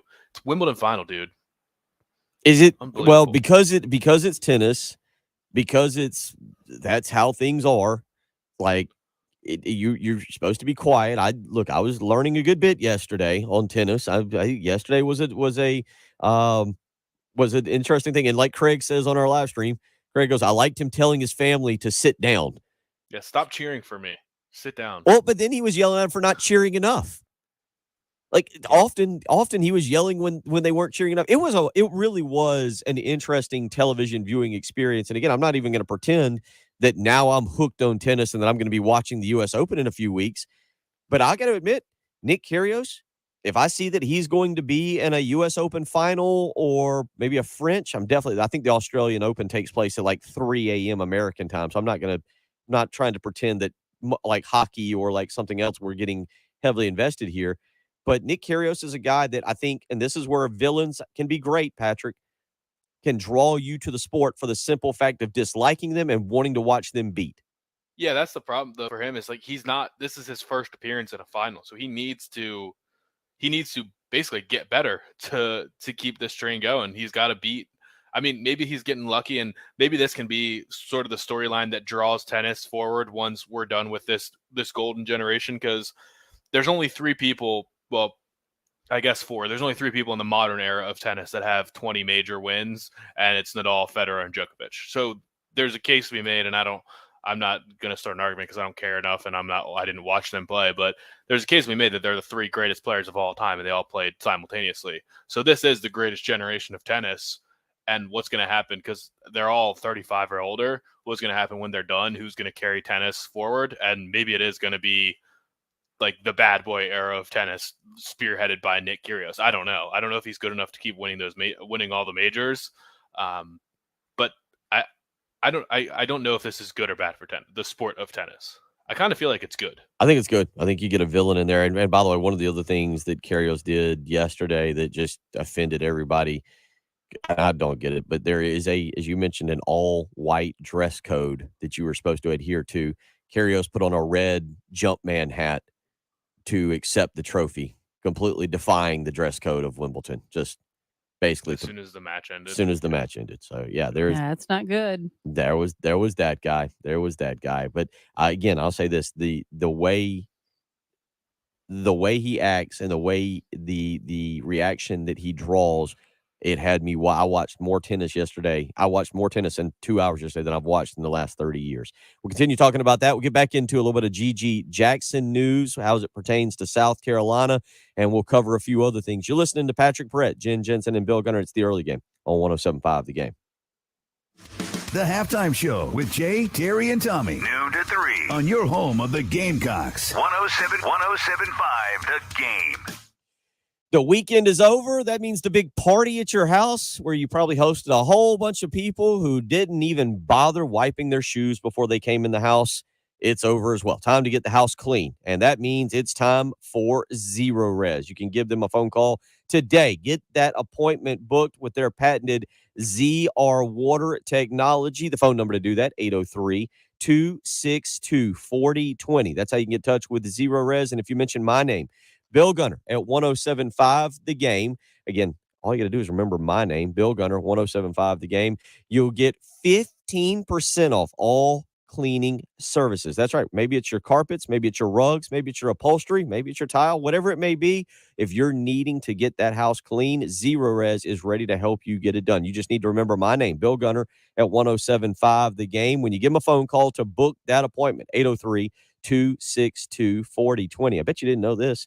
July, National Carpet Cleaning Month. How about that? There you go, folks. It's time to get in touch with Zero Res because, well, there's really no better month. It's National Carpet Cleaning Month. 803-262-4020, or you can book with ease online, ZeroResColumbia.com. Use the promo code SUMMERSALE, and again, get 15% off carpets, rugs, upholstery, tile, air ducts, everything taken care of when you get in touch with Zero Res today. 803-262-4020, or you can reach them on the web, ZeroResColumbia.com. Zero Res, spell it backwards or forwards. It's the right way to clean. 107.5 The Game traffic from the Shepherd's Glass Traffic Center. Shepherd's Glass, a true reflection of quality. ShepherdsGlass.com. And taking a look at the traffic conditions.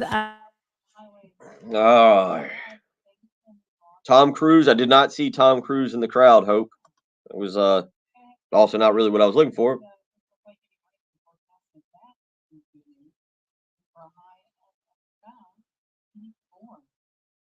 Ramping up a little bit tomorrow, 91, 93, rain possible on Wednesday right now, though. Kind of holding steady, breezy, cloudy, 72. At 105.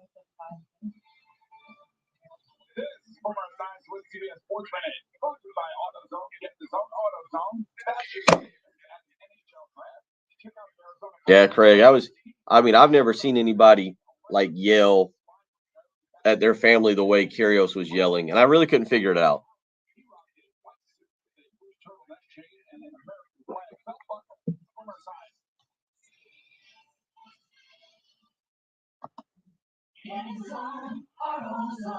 Welcome to AutoZone. What are you working on today? Starting trouble. Patrick, this guy on the text says we have an incoming freshman that lost to Rafael Nadal in the first round. That seems good for South Carolina tennis.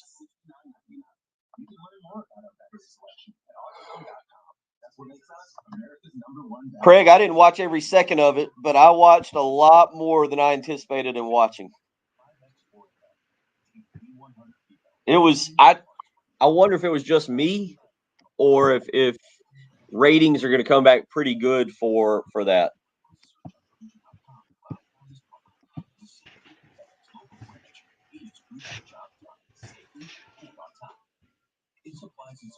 Look at that. All of us, we were all heavily invested. And we were all pulling against Kyrgios, right? Like, was it? I actually didn't mind Djokovic all that much.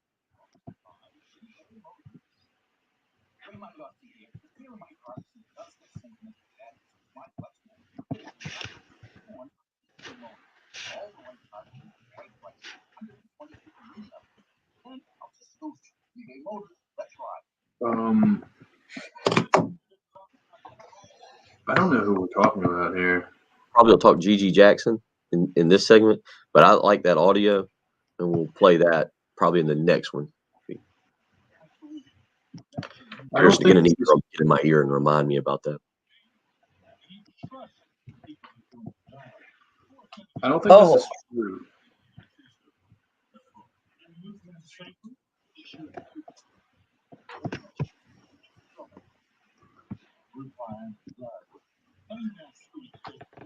Bill, I think this is fake news. You were pulling for Kyrgios? Yeah, I don't. I think Patrick said that. Patrick doesn't watch tennis, so we don't even know where to watch. Like, is there another event this week they go to? Is it like golf? Like where? Can you hear me? Now I can. I didn't have my speaker on. The person that Nadal beat in the first round is not coming to South Carolina. Okay. Is there another person? He's 23 years old and he went to Southern Cal. Went to South Carolina. Went to South Carolina. I mean, this guy's 23. I don't understand what's going on here. Francisco Cerundolo. So we definitely know he's not coming? Well, he's 23. I'll show you. Are we coming back right now? Yeah. All right, I'll show you in the next one. And see why Herndon Chevrolet makes you smile. The early game With Bill Gunter, Patrick Perret, and Jen Jensen. on your home of the Gamecocks. 107.5 The Game.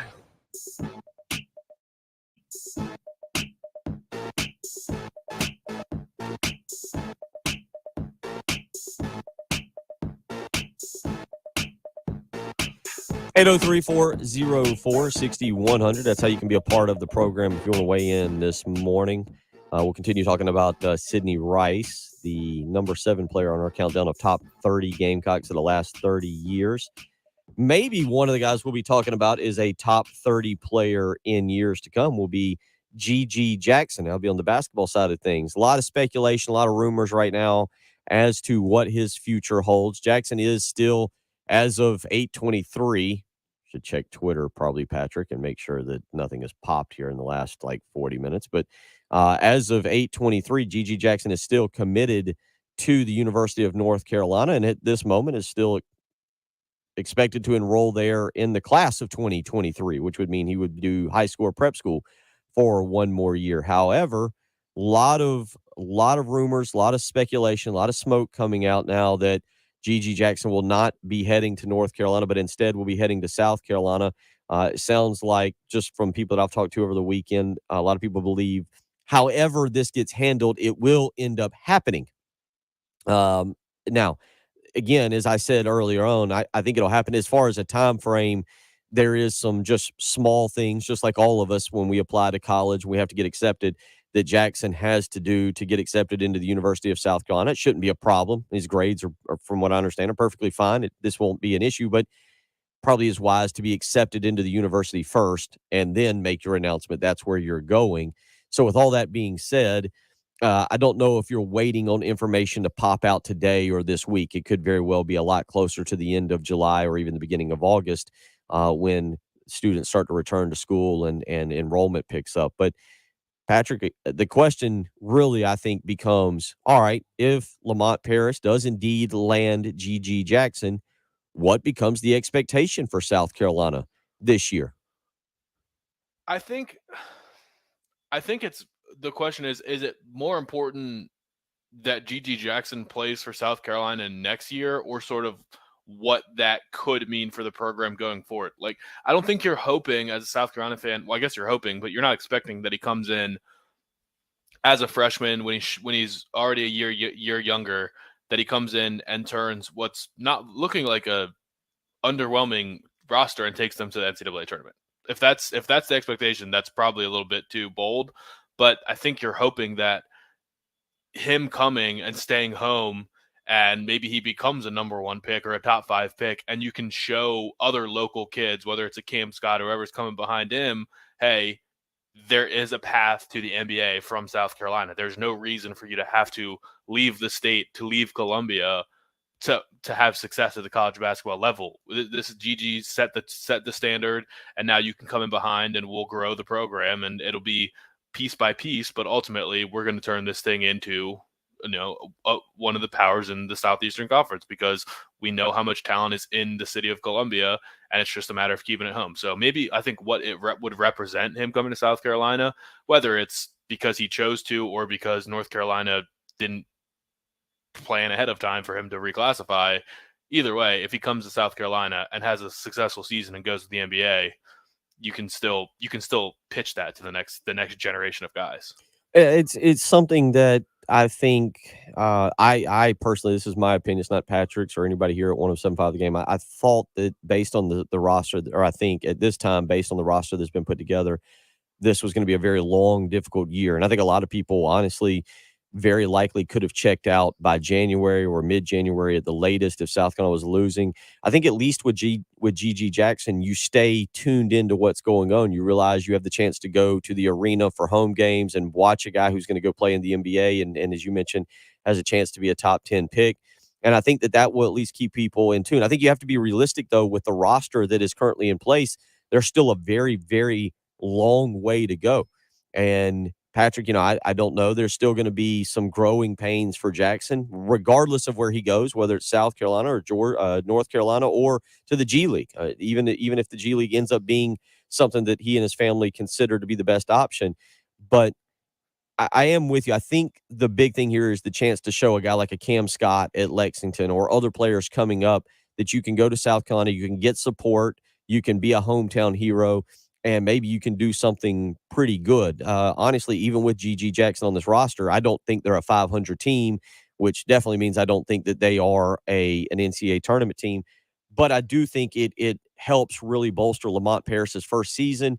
I think you cannot downplay the amount of attention that South Carolina would get just from different television stations wanting to broadcast big games that GG's in and highlight him and discuss him. And maybe that opens the door to showing other recruits, not just from the state, but across the country. Hey, Lamont Paris, this is his coaching style. Oh, he seems like a good place to go and play. Oh, okay, that program seems like an up-and-coming program. Even if you're not winning as much as you would like, the amount of publicity you get and the push you get in year one of Lamont Paris, I think would be absolutely tremendous. And that's what you're hoping to get with GG Jackson. I think the expectation is too unrealistic to say, all right, Jackson's at South Carolina, now we're an NCAA tournament team. I don't see that at all, but the amount of publicity you get is going to be a very good thing. Yeah, and so that's really what it is. He's setting a foundation for other guys in the area going forward. They're not, he will be the main attraction. Maybe it'll probably help attendance at Colonial Life Arena. Oh, yeah, tremendously. I don't know what the attendance would have been like this year without a marquee player. Nobody could tell you who really the best player on South Carolina is right now. I don't think we really know who the go-to guy is going to be. No. But if GG Jackson comes in, then all of a sudden you got a name that everybody's going to know, a jersey that people are going to want to buy, because you can do that now, right? Can he sell jerseys? Yeah, GG. Okay. Yeah, you'll be able to buy his jersey that says Jackson on the back, and he'll get money from it. Is that how this works? I don't know. I don't know if we ever clarified that. I don't know on that because it's an Under Armour thing, and I don't know how. There's so many weird little rules with NIL, but no reason he can't have like a knockoff brand jersey and be able to go about it that way. In black and whatever knockoff garnet color he's allowed to use. No, you can use the color. I don't see the color. I don't know. Now, the one thing I don't know is what it is with the logo there. That's another weird thing that comes into play. So we'll obviously continue to monitor that. But at the end of the day, my expectation, I could be wrong. For all I know, this afternoon there's going to be some big announcement. He put something on Twitter, but I really do tend to believe that this is something that'll drag out a little bit longer about how or what GG Jackson's future will be. 803-404-6100. We'll get back into some Sidney Rice discussion. He's number 7 on our list of top 30 Gamecocks of the SEC era. We'll get back into that a little bit when we return. It's Patrick Pratt, it's Jen Jensen, it's Bill Gunner. It's the early game on 107.5 The Game. To celebrate Carolina's 30th anniversary in the SEC, it's 107.5 The Game's 30 for 30. The 30 best Gamecocks football players over the last 30 years. Number 7, wide receiver, Sidney Rice. Oh, my goodness, what a catch from Sidney Rice. Touchdown, South Carolina. Sidney Rice graduated from Gaffney High School, where he was named All-State in both football and basketball, leading the basketball team to consecutive state titles and the football team to a state championship as well. In his redshirt freshman year of 2005, Rice had 70 catches for 1,143 yards and 13 touchdowns, a single-season receiving record at the University of South Carolina. Mitchell for the end zone. Rice! Oh, baby, I got that foot in. Touchdown. He began his career with 8 consecutive games with a touchdown. In 2006, Rice caught 72 passes for 1,090 yards and 10 touchdowns. Rice had 5 touchdowns against Florida Atlantic, which broke a South Carolina record and tied an SEC record for most receiving touchdowns in a game. Look at him twist his body, get the left foot in.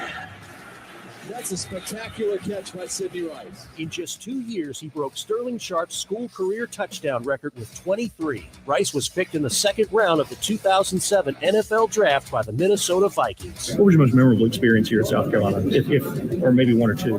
Most memorable, it was a ton. The friendships I made playing here in this stadium, the amazing fans, beating Florida. It's so many things. The list can go on and on. I had a wonderful time. Number 7, wide receiver, Sidney Rice. It's 107.5 The Game's 30 for 30. The top 30 Gamecocks football players from Carolina's 30 years in the SEC. Keep listening as we count them down from 30 to 1. On your home of the Gamecocks, 107.5 The Game. If you want to get out there and you want to catch passes like Sidney Rice used to. But if you've been suffering from joint pain, you are not getting off of the couch. You're going to be laying there, and it's not fun. You need to get your life back. You need to start enjoying being outside. It is the summer months, and it's the most active time of the year. But if you're suffering from joint pain, if you get a little arthritis, maybe an injury, you are exhausted. I know you are. I know you're tired of it. But QC Kinetics is here to help. Give them a phone call today for a free consultation. 803-281-6860. If people have been telling you steroid shots are the way to go, you need to take more pain medications. Maybe people have been telling you about surgery. You need to try QC Kinetics first. It's the new way of doing things. It can help repair damaged joint tissue using natural biologics, all with no drugs, no downtime, and no surgery. So call QC Kinetics today for a free consultation to see how they can help you. 803-281-6860. Again, there's a better way of doing things than the steroids, the drugs, the surgery. It's QC Kinetics, and you need to call them and find out how they're helping others just like you across the country. 803-281-6860. Again, that's a free consultation when you call 803-281-6860. That's QC Kinetics. 107.5 The Game traffic from the Shepherd's Glass Traffic Center. Shepherd's Glass, a true reflection of quality. shepherdsglass.com. We do have a report of it. Honestly, Adam, it's going to be a lot harder than what Frank had to deal with. Frank was a proven coach that had a lot of respect nationally, and you just knew the way he coached that he would be able to get. I mean, you looked, Frank had been to multiple NCAA tournaments, had been a game away from the Final Four. Frank was a national name. This is going to be a really, really hard rebuild. And also, it should be pointed out, the SEC, I don't think the SEC was as tough back then as it is now. South Carolina's roster this year will be 14, even with G.G. Jackson, will be 14th out of 14 in the SEC.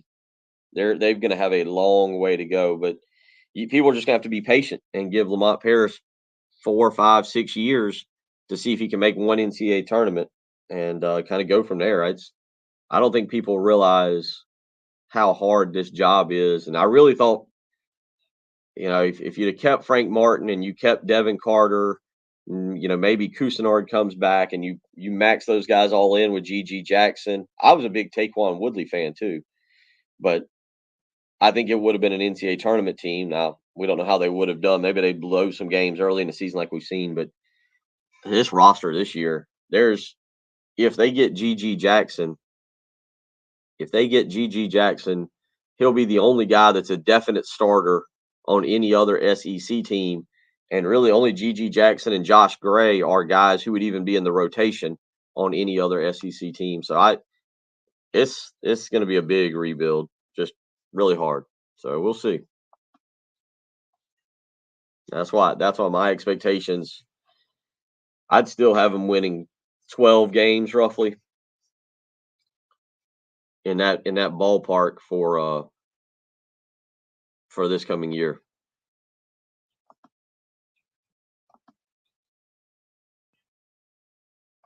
That's how big of a rebuild it is.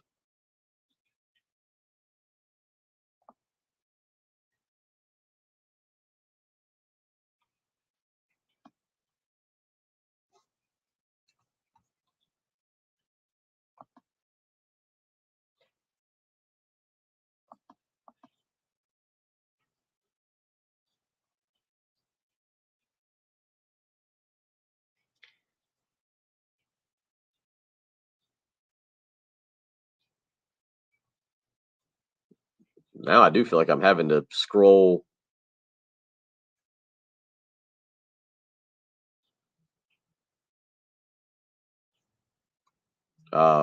Scroll Twitter just to make sure none of this happens, but I really don't think that anything will happen for a while.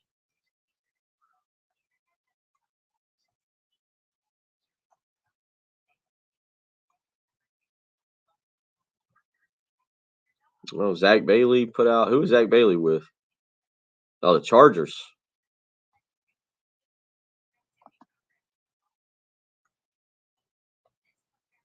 Oh, Patrick, I saw enough this weekend. I didn't watch it, but I think I'm going to start watching it tonight. Is that Apple series? I guess it's based semi on a true story. Blackbird. With the guy from Kingsman, what's his name? I don't know. It's got Ray Liotta is in it. It's Ray Liotta. It said that, and it basically said that this is the last thing he did. It said that he was ill on set. But Ray Liotta actually got a I can't remember which guy it is, but Taron Egerton. Yeah. But it's on Apple TV. But I think that's going to be I think all of it should be short. I think it's about 8 episodes. I'm on season 4 of Stranger Things. Oh. Episode 5 or 4 or 5. Oh.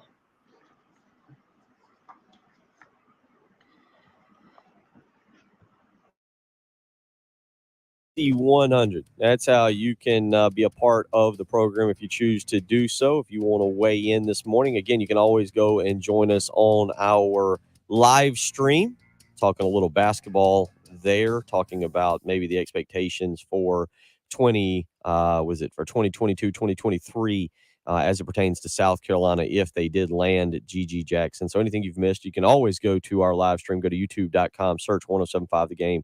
Click and subscribe there. We've also been talking this morning about Sidney Rice, the number 7 player on our countdown of top 30 Gamecocks of the SEC era. 142 receptions, 2,233 yards receiving, 23 touchdowns, and went on to a very good NFL career. Sidney Rice was also inducted into the South Carolina Football Hall of Fame in 2016.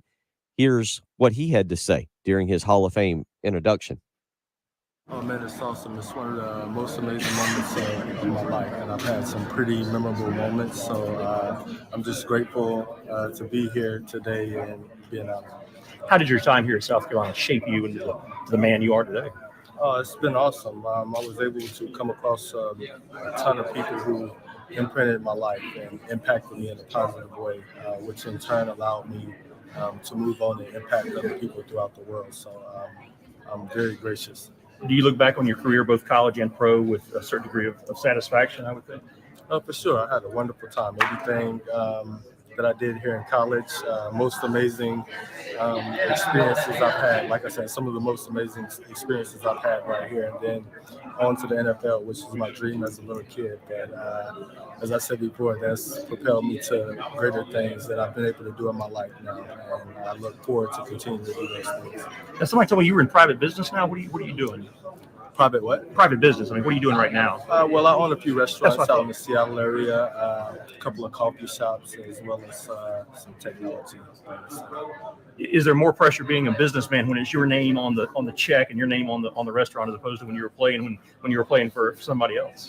It is for sure. It comes with a lot of responsibility. So luckily, I've been blessed enough to have a strong circle and a great group of people around me to keep me grounded and on the right track. What was your most memorable experience here at South Carolina, if or maybe one or two? Most memorable, it was a ton. The friendships I made playing here in this stadium, the amazing fans, beating Florida. It's so many things. The list can go on and on. I had a wonderful time. And to be inducted into the Hall of Fame, what does it mean for you personally? Personally, is, like I said, one of the most amazing things that's happened. It's right up there with winning the Super Bowl and, going thousands and thousands of miles around the world to bless someone you never met in your life. And, impact them in a positive way. So it's an amazing day. Sydney, being so far away, have you been able to keep up with the program at all? I have not as much as I should have with my business things going on, but I have been able to keep up a tad. My family are That's not good. Gamecock supporters, so they're always in my ear. If I don't get a chance to catch it on the TV, they're sure to let me know what's going on. How long has it been since you've been actually on campus? On campus, it's been about 7 years, I believe. Yeah, 6 or 7 years, and I'm very excited. A lot of memories came back walking through the parking lot on my way over here to the zone, and I'm just happy to be here. It's an honor. Introduction into the South Carolina Football Hall of Fame, the Gamecock Hall of Fame, not the South Carolina Hall of Fame, but South Carolina Athletic Hall of Fame here. Patrick, again, Sidney Rice is a guy that everybody I think has got in the top 2 wide receivers in the last 30 years. Some people this morning have even put him in the top 2 along with Sterling Sharp from his time at South Carolina. And it's just kind of it's a thing where I don't know if we got to appreciate him quite as much as maybe we should have, much like I think an Alshon Jeffrey was appreciated. Yeah, and that's what I was wondering, because people my age don't talk about Sidney Rice like that, and maybe just missed like the prime of his NFL career, or well, in a way he sort of retired in the prime of his NFL career because he's only 27 years old. But just something about his tenure here was just too short, and it was the 2 years because there was not a rule about the 3 years. No, he redshirted. He redshirted his freshman year. Okay. 04, he came in with Holtz, and as I was saying, he got injured. He got injured warming up for the Georgia game that year, and just he was able to get a red shirt and sat out the remainder of the year. It really feels like that's kind of the story of his career. Did he play 12 games both of his 2 active years? Yes. Did he play full seasons? Because that was sort of the story of his NFL career, just not being able to play full 16-game seasons, because every time he played, he was great.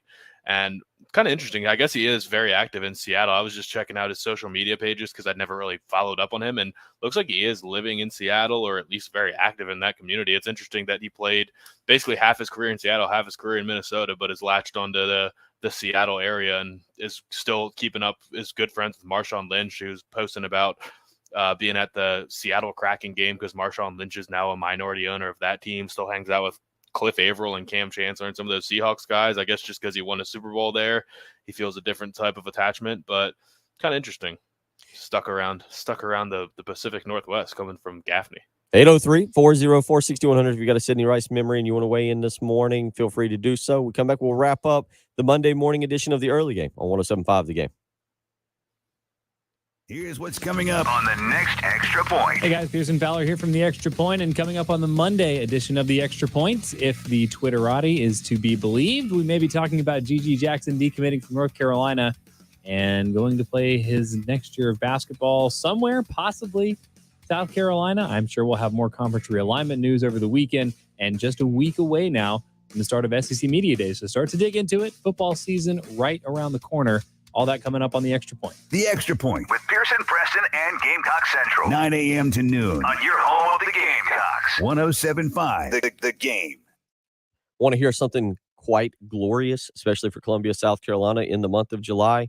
The next 14 days, only six of them expected to get above 90 degrees, and the hottest day Wednesday of this week when it's going to be 94. It's calling for a lot of rain. That means you get a little reprieve from the heat. Doesn't mean that it's over, though, for the rest of the summer. So it's still time to call AAA Heating and Air. You need to get in touch with Roy and Dana Finley and get a technician out to your house today for a maintenance package. Make sure everything's working properly because, well, if you've lived here, you know that the months of August and September, they still get steamy. This little nice break that we get over the next 2 weeks, it's going to lead to some extremely hot late July, August, and September days. And if that air conditioner is on the fritz, it's time to get it fixed. You got a small window, a few days to get in touch with AAA Heating and Air. 803-677-1500. Again, that's 1500. Get them out to maintain your current air conditioning unit. Make sure everything's working properly.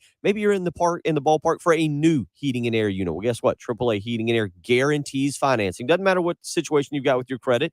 You may have had some issues in the past, but AAA Heating and Air guarantees financing. They'll also offer you a $1,500 rebate to buy back your old unit. And at the very end of the day, they offer you a 15-year parts and labor warranty to make sure that heating and air unit continues to work properly. So call AAA Heating and Air today, 803-677-1500. The family-run business of Roy and Dana Finley are ready to help your family. They want to take care of you and make sure everything's working properly. So call AAA Heating and Air, 803-677-1500. Tell them you heard it here on 107.5 The Game with Bill Gunner. 107.5 The Game traffic from the Shepherd's Glass Traffic Center. Shepherd's Glass, a true reflection of quality. shepherdsglass.com. We do have a report of an accident, American Italian Way at Pineview Drive. And other than that, things looking pretty good out on the highways this morning. Your forecast for today, that also looks pretty decent. 84 for the high, 91 tomorrow. Right now, though, we have clouds. It's 72, a little bit breezy out there. 107.5 The Game. Sponsored by...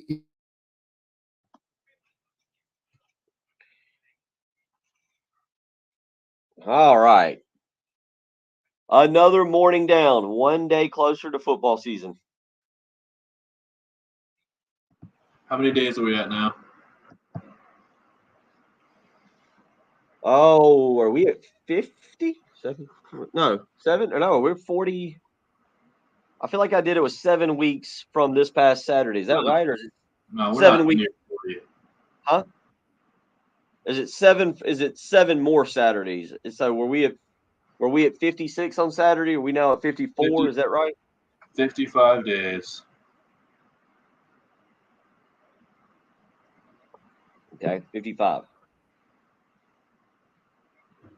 Or, no, yeah, 54. But how many days until week 0? 47. Good math. Hope is saying 53 days. So she's already done with today. 47 days until week 0. Hope is already scratched off today.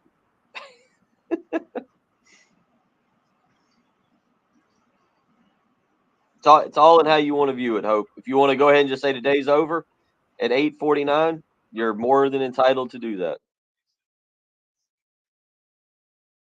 You can just don't even worry about work today.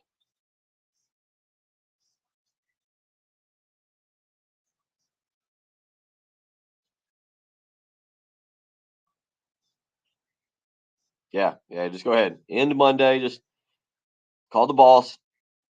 Say you can't work on Monday. Got to go back home, hang out and relax. I think is it supposed to be overcast all day like this? I don't know.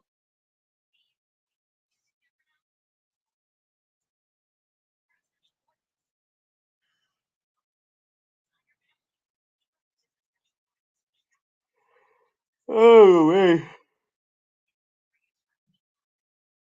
All right. We appreciate everybody being a part of the program. It's been a surprisingly busy day. And we've had people in from Poland, from Bristol, from Edisto, North Augusta, Lexington, exotic places as well.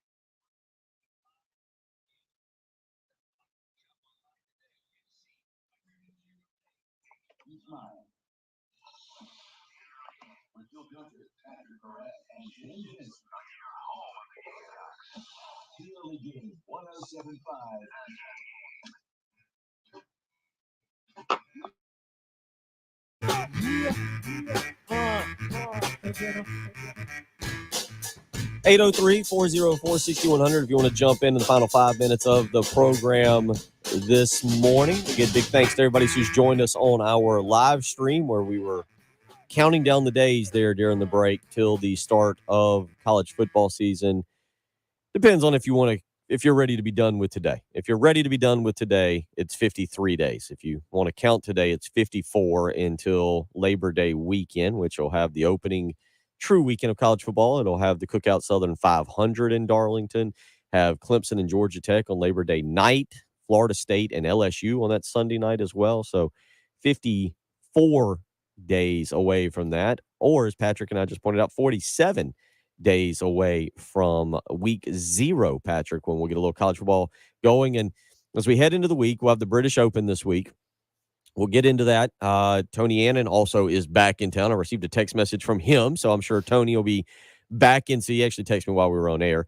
But he is back in town, so we will catch up with him coming up here later this week. Kyle Thompson set to join us, as is Brad Crawford. So we'll talk a little college football, talk a little British Open. Also may have Brian Edwards on from Vegas Insider to look at some win-loss totals for the upcoming season. And Patrick, I think the other question is, though, this week as we move closer to SEC Media Day, biggest storyline, will it be Live Golf Tour press conferences getting ready for the British Open? Will it be college football realignment news? Where are we going here this week? For SEC Media Days for next week or this week? Well, this week, I mean, like I said, my personal feeling is that similar to the GG Jackson situation, that we're not going to get any news on conference realignment for a few weeks. It's the way I feel now. But I also wouldn't be shocked if you and I are coming in here tomorrow morning discussing some massive piece of news as it pertains to maybe the ACC or Notre Dame or Big 12, Pac-12 realignment. Nothing will surprise me at this point, but it does feel like we're kind of at a standstill. Nothing's going to happen with the ACC, especially until Notre Dame makes a move. And I would think that the next piece of news is either going to be Notre Dame or what's going to happen with the Big 12/Pac-12. But I'm not expecting necessarily any realignment news to dominate the news to the cycle this week. Maybe the realignment itself, speculation and things like that will always be the best talking points because it's interesting and there's any number of directions it could go. I as far as golf, I think we're kind of past. I would hope that we're kind of past the Live Tour dominating the headlines. It's interesting and it's gossip, but we've already dealt with it for the U.S. Open. So if all the press conferences are going to revolve around how could you be on this tour, is that really what we're going to be doing with the live guys again for a whole week? Just saying what's wrong with you? Why are you doing this? They've answered these questions a million times. We know why. Well, we saw the private jet. We know the answer. Yeah, you get the new string of guys that we knew about, which now is it's time to grill Matthew Wolf. Yeah, man, you get the new guys here that we're going to come out and we're going to grill a little bit. And I think there'll be a few more questions and answers that will be provided. I do think this is the final major of the season this coming week, and so it's one of those things where golf will take center stage, and then it's going to die off. I mean, it's especially obviously for our program in particular. We'll still have Kyle Thompson on to talk sports, and we appreciate his perspective on stuff. But let's be honest, golf, as far as what we talk about on a consistent basis, will come to a pretty big halt there. We'll move into SEC Media Day. We'll have the Birdies with Beamer on July 28th, and then it'll be fall camp that'll take place. And so we'll have to get into all of that and start really counting down the days and looking at teams and looking at, situations with South Carolina. And so golf will be pushed to the back burner as far as I think we are concerned, and then a lot of people will be concerned. But this week, I think you're watching to see kind of any more fallout from that, and you're watching to see if something pops with conference realignment. Yeah, I mean, it really is slow season at this point. There's nothing else really coming up anymore, is there? The golf will be done. I don't know. I will be interested once this week is over. First of all, it would be huge for Liv if their guys could have a big week, right? Right. Because if they all stink this weekend, is there going to be anyone paying attention to it throughout the summer once the PGA Tour's kind of wrapped up? I don't know if anyone's even going to watch or care, or will be interesting to see if this is what people were waiting for, get through the last major and the last intense round of questioning, and then just go ahead and jump ship and join the Live Tour after major season. I would be interested to see if anybody's going to do that.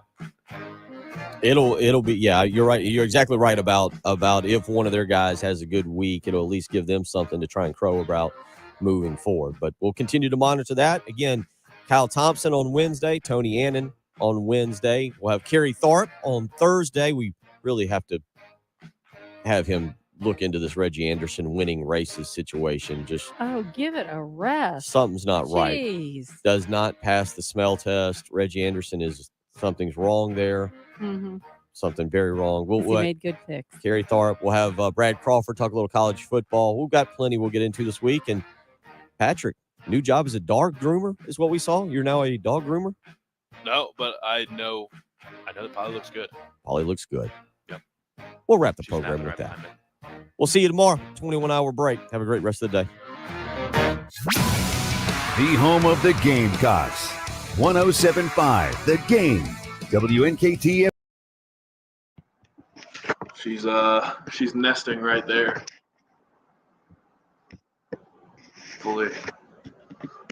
Fully passed out. Yeah, pretty comfortable there. How nice. Awesome. All right, everybody. All right, we'll see you all. Have a great day. See you on Tuesday. Bye.